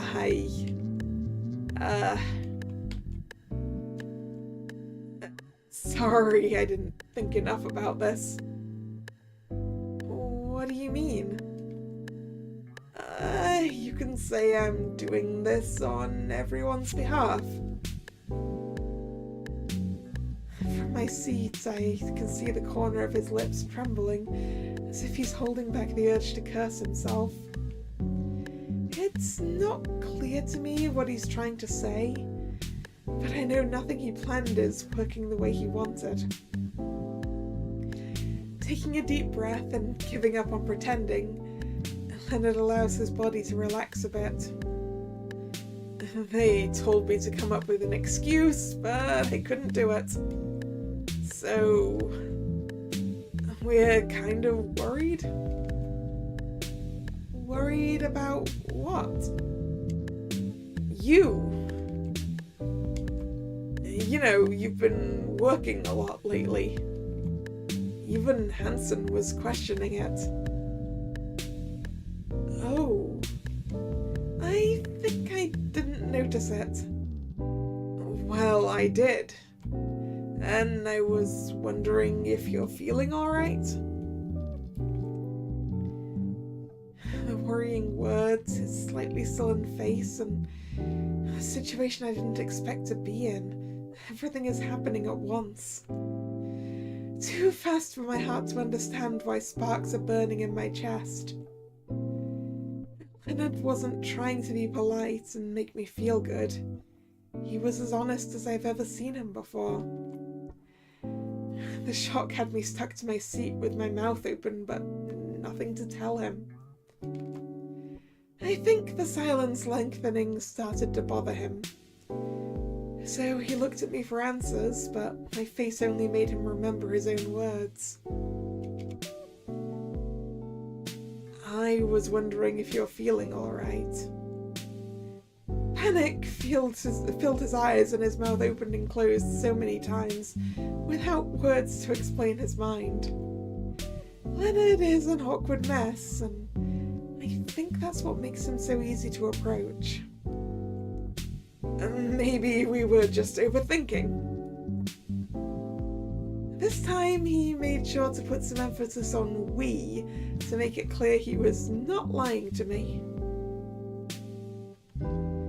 Nodding, I allow my smile to reassure him and show that I'm not worried about it. I'm all good, I promise.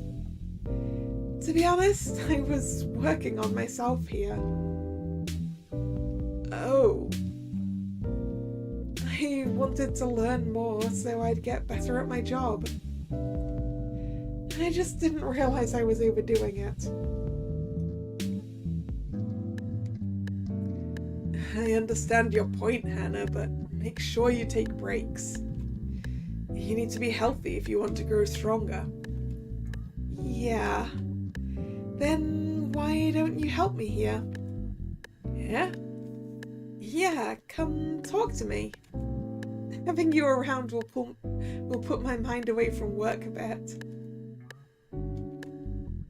Come on in, take a seat. Sure. Awkwardly, he makes his way into the room, tightening his grasp on the strap over his shoulder.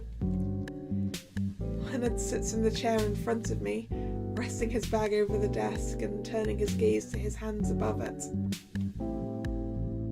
I called him inside to talk about random things like we always do, but it did not happen as naturally as it does when we're in the lounge. We're both sitting here in complete silence, looking everywhere but at each other.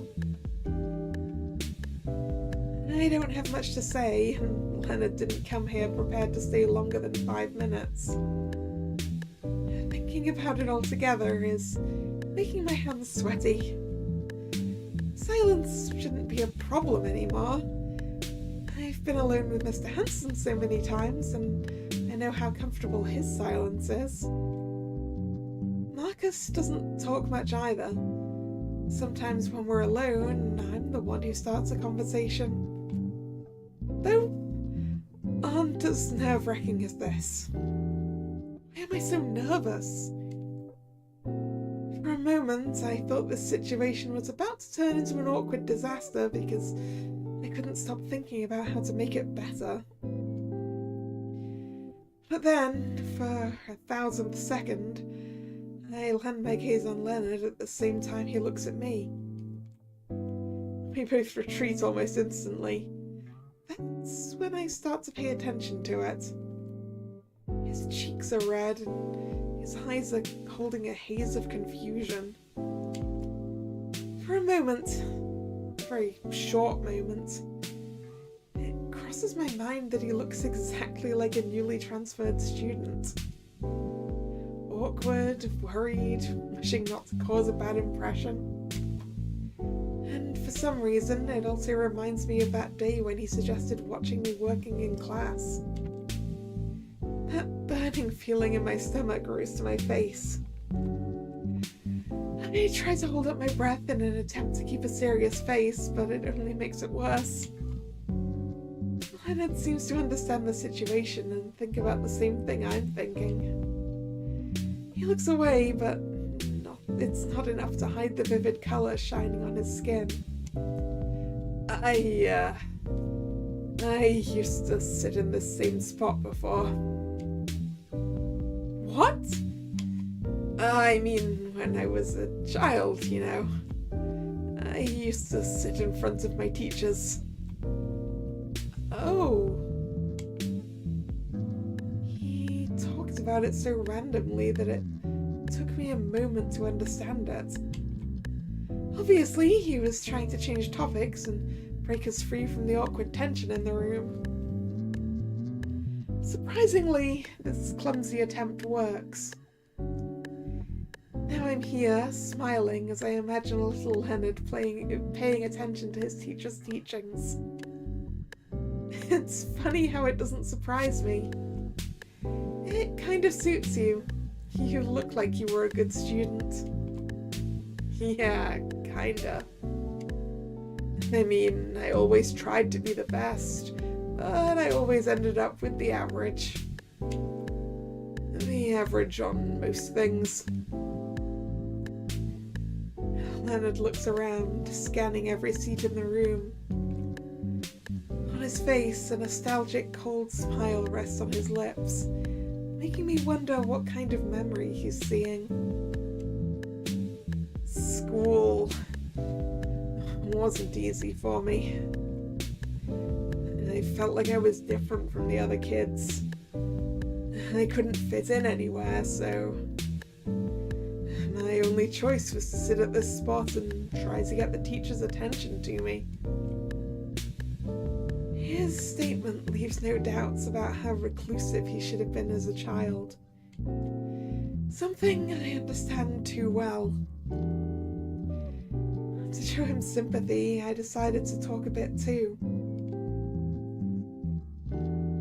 I also didn't fit in well with the other students. Really? Yeah, I was too quiet to be around the loud kids and too childish for the cool ones. I remember when I was growing up, all the girls were talking about boys while I was just... I didn't care about that. Oh. Yeah, so they never knew how to deal with me when I was around. You know, being the quiet kid sometimes stand out too. Oh, I know. I was starting to feel like a nuisance. At some point, I just gave up on trying to make friends. And that's when Christy came up. It happened on a random day when I was watching the boys play in the gym during our break. She came around, sat beside me, and started talking in that sweet way of hers. She must have scared you. At first, yes. but she kept coming every day until I started to look forward to it. We weren't in the same class, but something made us meet and be best friends. That's nice. Yeah, and you know what? At the same time, some kids in my class were making fun of me. Then one day Christy came to my classroom. I think I'd forgotten something in the gym the other day and she brought it to me. Thing is, after that day, no one made fun of me. Yeah, and that's when I learned Chrissy was popular around the school for being too strong in her gym classes. People called her Beastie. Most kids were afraid of her, so... There are so many things going on inside my head right now. But as weird as it sounds, I think my life has gotten better ever since I met her. It's funny to remember it now. All of this happened in such a distant past, but at the same time it feels like it's still happening. We've grown so much, but we're still the same. Do we ever grow up, or do we just pretend? I had a similar experience too, but without having Christy around. Leonard's soft voice calls me back to the classroom. He's staring at the blackboard behind me with a faint smile on his lips. At that time, I looked quite fragile, which made me scared of many things, especially gym classes. And thanks to that, the other kids started to leave me out of things. Everyone called me names at that time. I think that's why I've always tried to be the best in classes. I was seeking praise from my teachers to feel better, even though I would fail most of my classes. But I was good at drawings. Oh, so you've been into it since your childhood? Yep. Is that why you decided to be a teacher too? No. I wanted to be a teacher so I could give the kids the support no one gave me. Words fail me when I hear his voice spitting a confession with a frozen smile on his face. It's a harsh feeling I wasn't expecting to feel around him, but I don't want to push it away now. I want to hear more. I want to know more about him.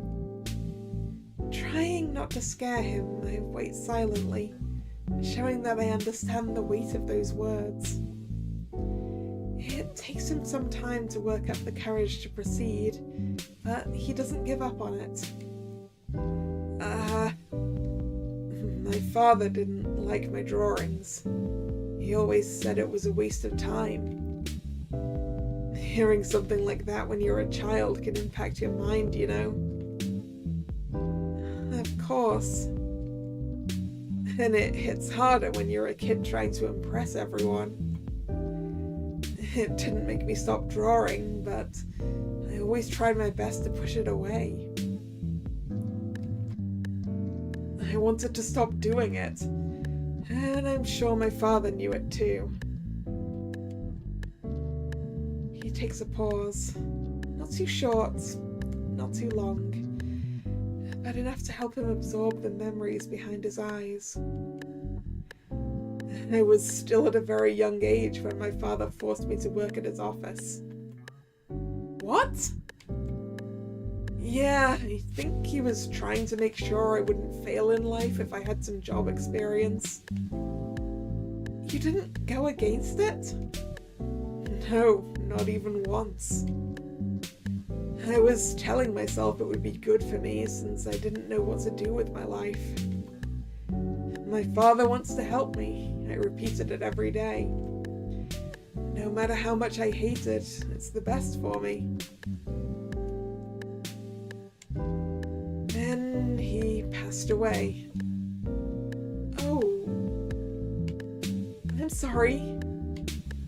It's fine. It doesn't hurt how it used to. But it was hard at first. And I really didn't know what to do without him around. His eyes swing from side to side, following ghost faces from his past. He takes long breaks between each word, as if trying to swallow back something that's insistently coming up his throat. Seeing Leonard's expressions I've never seen before makes me realize the small kid living inside his heart. Mourning his death was not what I pictured. He was my only parent. He raised me and did everything to keep me safe.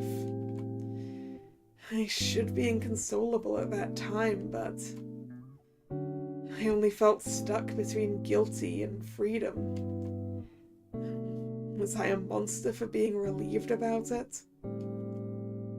His question is not meant to be answered by me. It's something he probably needs to hear himself saying. Yet my head shakes on its own, seeing no guilt in his lonely heart. For a long time, his ghost haunted me, you know? That's what forced me to keep working in his office a few years more. And then, one day, I found my old sketchbook. The last word comes out with a breath of relief and a proud smile. The pages were covered with mixed feelings and memories I tried to forget. I was sitting all alone in my living room, crying like a baby because I was missing my father. I was missing the life I gave away. His eyes are glistening with tears as his voice gets louder. I wasn't there to see what he saw, yet I feel the fragments of the pain left in his words. It's something loaded with untouched memories. And going through that sketchbook helped me purge the guilt and the pain. It was the hardest thing to do, but it was necessary. After that, I decided to do what I always wanted to do and just be the best for myself. And that's why I became a teacher. Smiling, ashamed of all the feelings he'd shared a minute ago, Leonard finishes his story, almost burying his face in the desk. He really didn't have to go through it all to tell me his reasons for being here. And I think he just realized it now. He got carried away and now he's regretting it like he always does. But honestly, I think hearing his whole story was what I needed to understand him better. I'm sorry. I ended up talking a lot more than I should. Oh, no, don't apologize. I had no idea you'd gone through so much. It's just a lot. But I'm also happy that you're sharing it with me. Yeah? Yeah, it makes sense to see not just the teacher, but you. No, sorry. Where did I get sense other? Yeah, it makes me see not just the teacher, but you. For a moment, he only looks at me with those big blue eyes like I've just said something absurd. But slowly, his expression starts to soften into some type of joy and relief. I don't know if he was expecting me to be annoyed or shocked to hear it all. Maybe he was afraid I would start treating him differently? I don't know, and it doesn't matter now. All I care about is that this Leonard before me is someone strong and better than he ever was. I never talked about it before. Really? I mean, I've mentioned some things with Edgar, but not the whole story. I don't know why I feel so safe around you. Maybe we're getting closer now? Yeah, but it's something more. It's like I can just trust you not to hurt me. You're special to me, like... I mean... For a half-second of attention, his tongue slips feelings he can't hide. It shouldn't be a big deal. We're friends. We're supposed to be special to each other. And yet that single word makes my heart burst with joy like an erupting volcano. On the other hand, Leonard is holding his breath as his eyes are trying to hide the panicking screams inside his head. I'm burning red while he's turning blue. We are an awkward mess. I have an appointment in the library now. This is the worst excuse I could think about, but it's what we need now. We've already talked too much.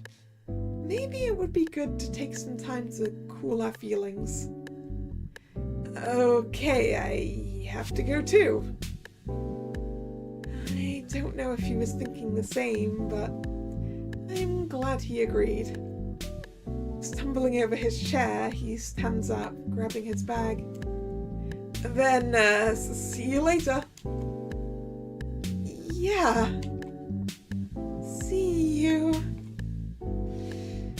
I stare at the door, watching him running out in the hallway. My heartbeat pounds in my ears as a stupid smile crosses my face. This feeling is tickling my heart way too much, and I think I like it.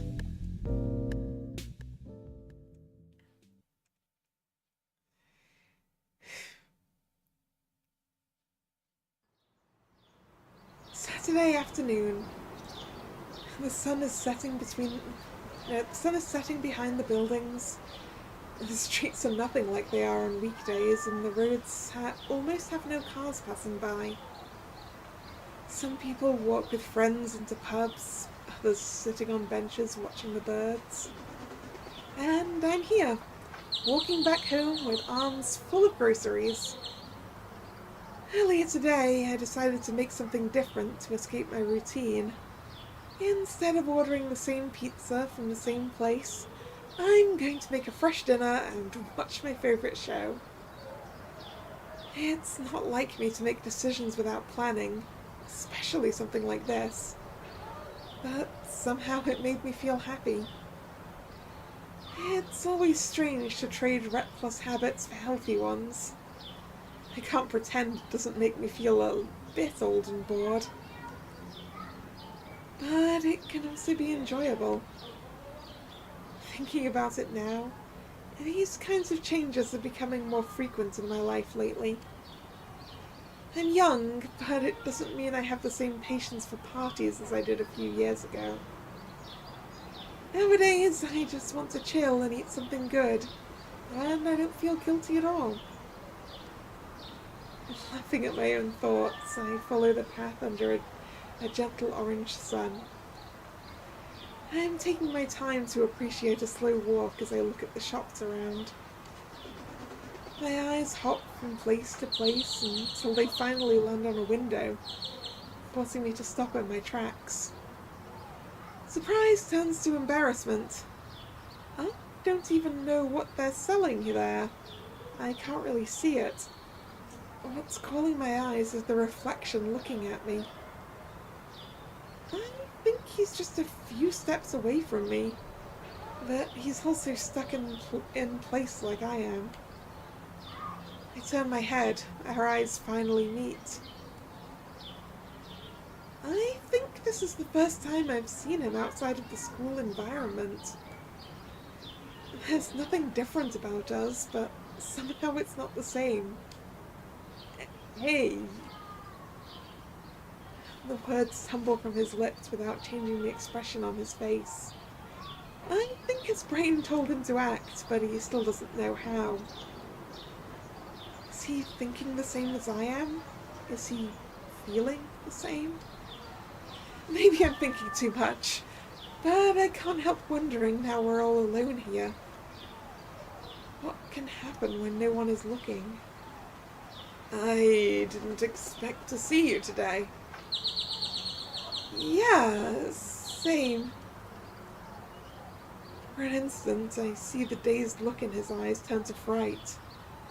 Hearing my voice must have snapped him out of his trance. Now he knows I'm here, and he's clearly panicking. So, how are you? As close as we are, he's still horrible at making small talk. And I don't understand why he put himself in these situations. Anyone who looks at him can see on his face that he's cursing himself inside. He could just say hi and go back on his way. He didn't have to say anything at all. He's under no obligation to speak to me. But he's still here, struggling to get my attention and make this unexpected encounter last longer. Looking at him tells me enough to make me smile. I'm good. What are you doing here? Oh, nothing much. I just thought it would be good to take a stroll after spending the whole day in bed. That's good. Yeah, I just wish I'd dressed better. What about you? Oh, I went out for groceries? I see you're carrying a lot of stuff. Yeah, it was supposed to be only for dinner, but I decided to buy a few more things. Yep, it is in fact, I believe, impossible to go to the supermarket and only get what's on your list.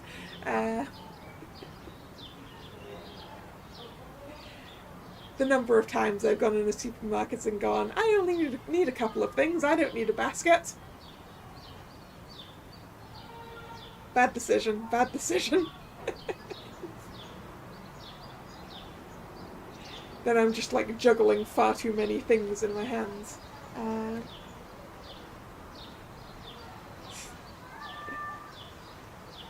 I know what you mean. I do the same every time I go out. I don't know how it happened, but talking about such a tedious topic was enough to make us smile. Having similar daily lives puts us on the same ground, and I think it helps Leonard to feel confident to talk to me. Somehow it makes me feel closer to him. Mind if I help you carry it? The question makes me automatically look down at my hands. There are at least 3 bags on each side. However, they're not as heavy as they look. I wonder words. I wonder if he suggested it out of simple kindness, but when I look back at his face, I realize it wasn't just that. His cheeks are red and his eyes are almost watering with embarrassment. I think he ended up thinking out loud, and now he realizes he has no turning back. I didn't mean you can't do it on your own. I just want to walk you home. Wait, no, that's not it. He tries to explain himself, making excuses to lessen his own embarrassment. However, that only makes things more difficult for him. Within seconds, the shy and awkward Leonard is back again, but this time a little more panicked. Thinking about refusing his help to calm him down, I open my mouth, but no words come out. Before that, a thought bold enough to make me blush crosses my mind. If I accept his help, it means he's going to follow me home. Which means he'll know where I live, and I can invite him in. I understand if you don't want me to do it. He starts talking again, taking me back from my imagination. Seeing him still making up excuses, I decide I need to do something to stop it before he makes it worse. It would be creepy. I would like your help. If it's not too much trouble, I would like your help. I think he was expecting me to decline because it took him longer than 5 seconds to understand my positive response and have a reaction. As soon as it makes sense, he leans over, picking up some bags to help me balance the weight. Both! I would like help as an excuse for a date. Or is that just want to date part? I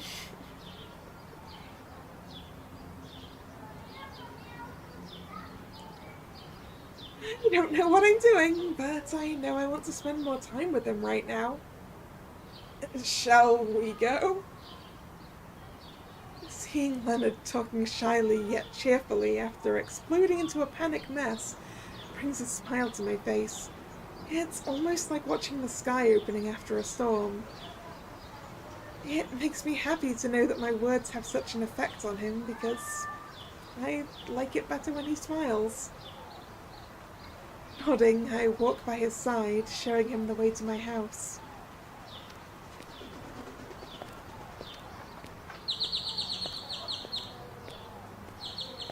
On the way home, we talk a little about our boring days inside and what plans we still have for the weekends. Sometimes we laugh, and sometimes we just walk quietly, embarrassed by each other's presence. We take our time, keeping the pace slow and steady, and I really wish my heart were the same. With every conversation, I become more and more conscious about my decision. What will I do when we get to my house? Will a simple goodbye be enough? And what if I invite him in? Am I ready to face whatever happens after it? What are you thinking now? Shaking my head fervently, I push all the thoughts away. I can't lose my cool now that we're close to my house. We're here. Yep, really? It's quite close to the city. I wasn't joking when I said I live near the school. That's convenient. As we talk, we approach the gates too fast, giving me no time to come to terms with my thoughts. Leonard stands by my side as I stare at the metal bars in front of me. No idea what to do now. Silence surrounds us, trapping our minds between walls of hesitation and silent wishes. No one wants to say goodbye, but no one's ready to say it aloud. I look at him, drops of sweat pop on his forehead while his eyes scan the place, looking for something to say. I need an excuse, and I need it before it gets more awkward. Doing the same as Leonard, I look around until my gaze lands on my hands, finding the groceries staring back at me. Like a light in the dark tunnel, a memory shines behind my eyes, making me gasp loudly. Something wrong? No, nothing wrong. I was wondering if you would like to come in? Yeah? Yeah, I mean, since you're here, and maybe help me with dinner like we said the other day. I didn't plan on saying it, just as I didn't plan on feeling this heartburn of poorly chewed feelings churning my thoughts. Leonard stares at me with puzzled eyes, but he doesn't say anything, not even to ask me to say it again. Regret sets its claws on my heart with no intention of letting go. I bite my tongue and stare back at him, unable to blink or react at all. I could pretend I said something absurd and just brush it off like Leonard always does. I'm sure he would understand my feelings, but I just can't. Because deep down, I want to hear his answer. And even more deep down, I want him to say yes. Slowly, the colour in his pale face starts to get warmer. Are you serious? Yes? I've been thinking about it since you said that. Inviting your friends to your house shouldn't be something special, but for both of us it had a different meaning. I've learned Leonard likes to keep his distance and respect everyone's personal space. I know that because I'm the same. So seeing him showing me such a heartfelt smile by having me by his side means his door is open now. My heart pounds, forcing the claws to release their grip. This is my chance to make a proper invitation. So, would you like to come in? Yes, I would love to. I don't know how many layers of protection Leonard has put on himself to take so long to understand his own feelings, but it sure doesn't seem like too few. That's why every time he takes too long to understand what I say, I wait. And that's why it always makes me so happy when he smiles like this. With glowing eyes and blushing cheeks, Leonard nods excitedly, like a puppy after its owner. Laughing, I grab the keys and open the door with a light heart beating joyfully in my chest.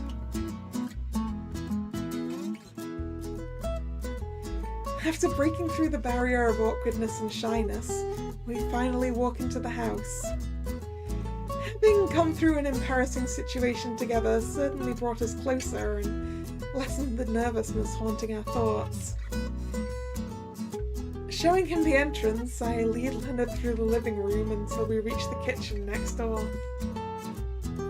I don't know why, but your house is exactly what I expected from you. It's comfy, pretty, and safe. Really? Yeah, it's just like you. As comfortable as we are with each other, it's embarrassing to see his smile dying on his lips as his eyes glow in such red light. He's blushing, just like me. However, this time he's not hiding or stopping himself from saying what he's thinking. And I see how hard he's trying not to do it by the way he shakes his hands. But there's another thing I noticed. For the first time, Leonard is looking at me while still blushing. It's embarrassing, but the feeling is so nice.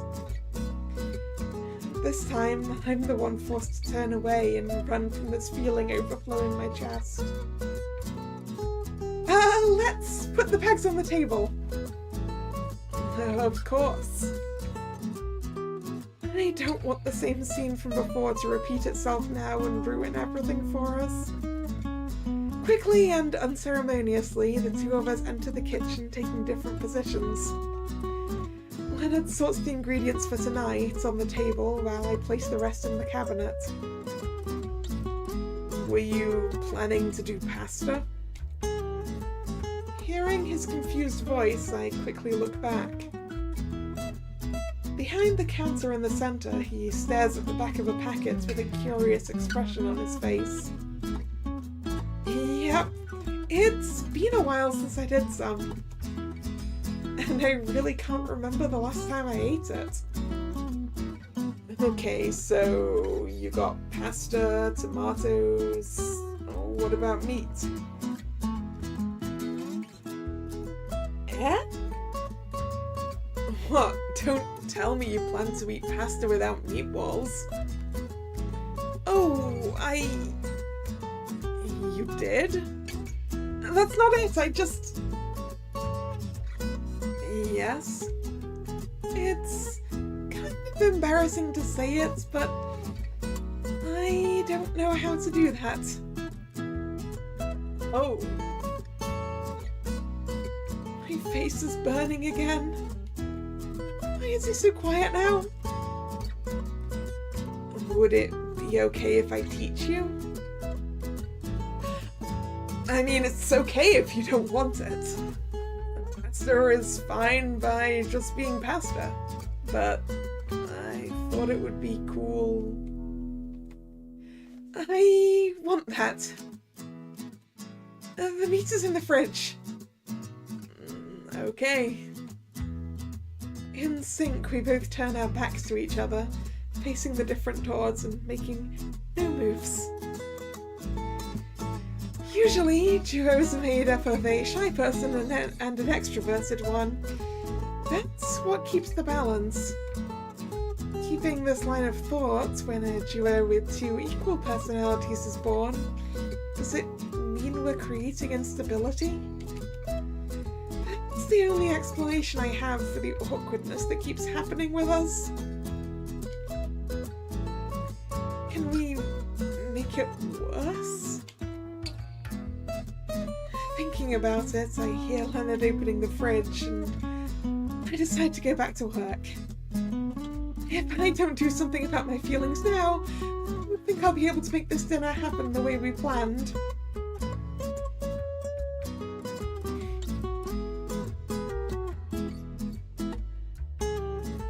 After a few quiet minutes, we're finally done. With everything set on the table, Leonard checks the ingredients one last time to make sure we haven't forgotten anything.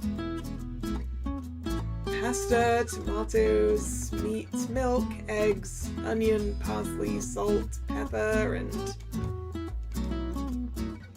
Is something missing now? Breadcrumbs. Yeah? Why would you need that? To make meatballs. Yeah, you kind of need it for, I think it binds them together so that they don't like fall apart in the pan. I think. Bread absorbs well. It helps the meat to stick together and stay moist. Oh.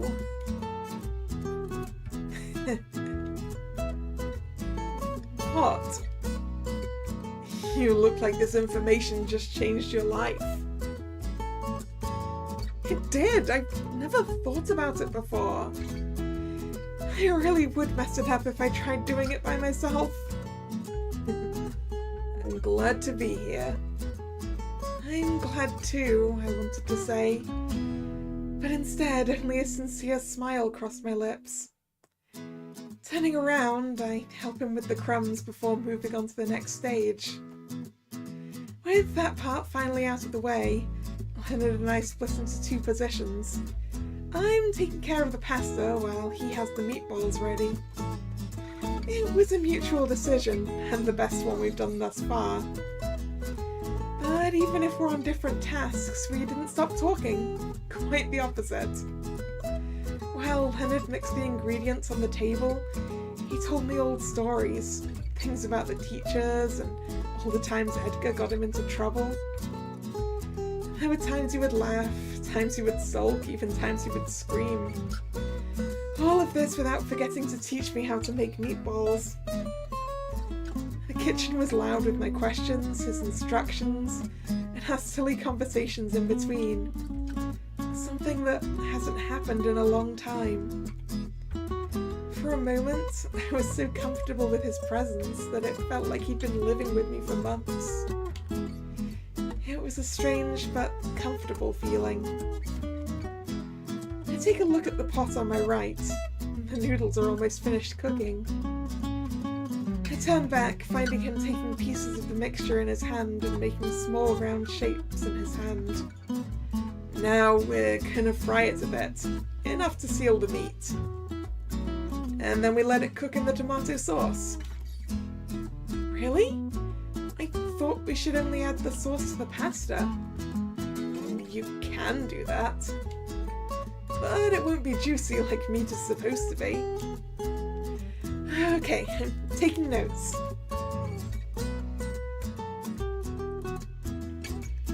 Leonard laughs, rolling up his sleeves before reaching for the frying pan.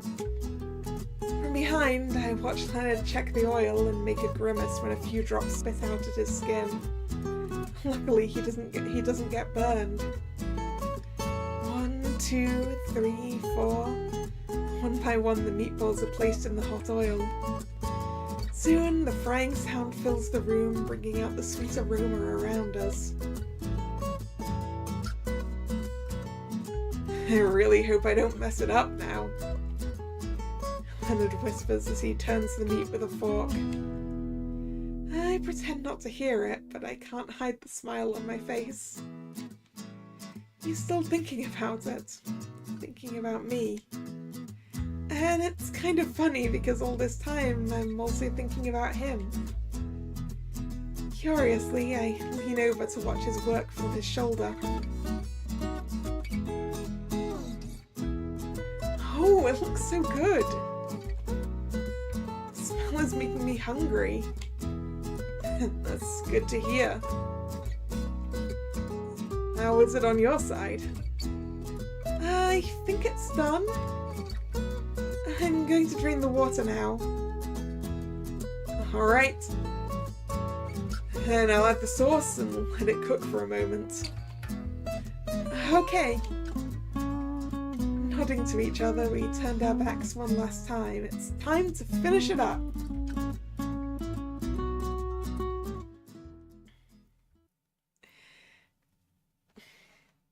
I am going to take the opportunity of the scene change to end for today.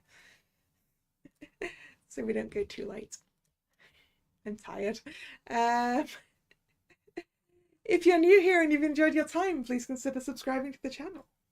Oh, I forgot to say, sorry. Thank you for watching. It's been fun. If you're new here, yeah, consider subscribing to the channel. You can also follow me on social media, which is linked in the description box. The schedule for the channel goes up both over there on social media and over here on YouTube in the posts tab of the channel.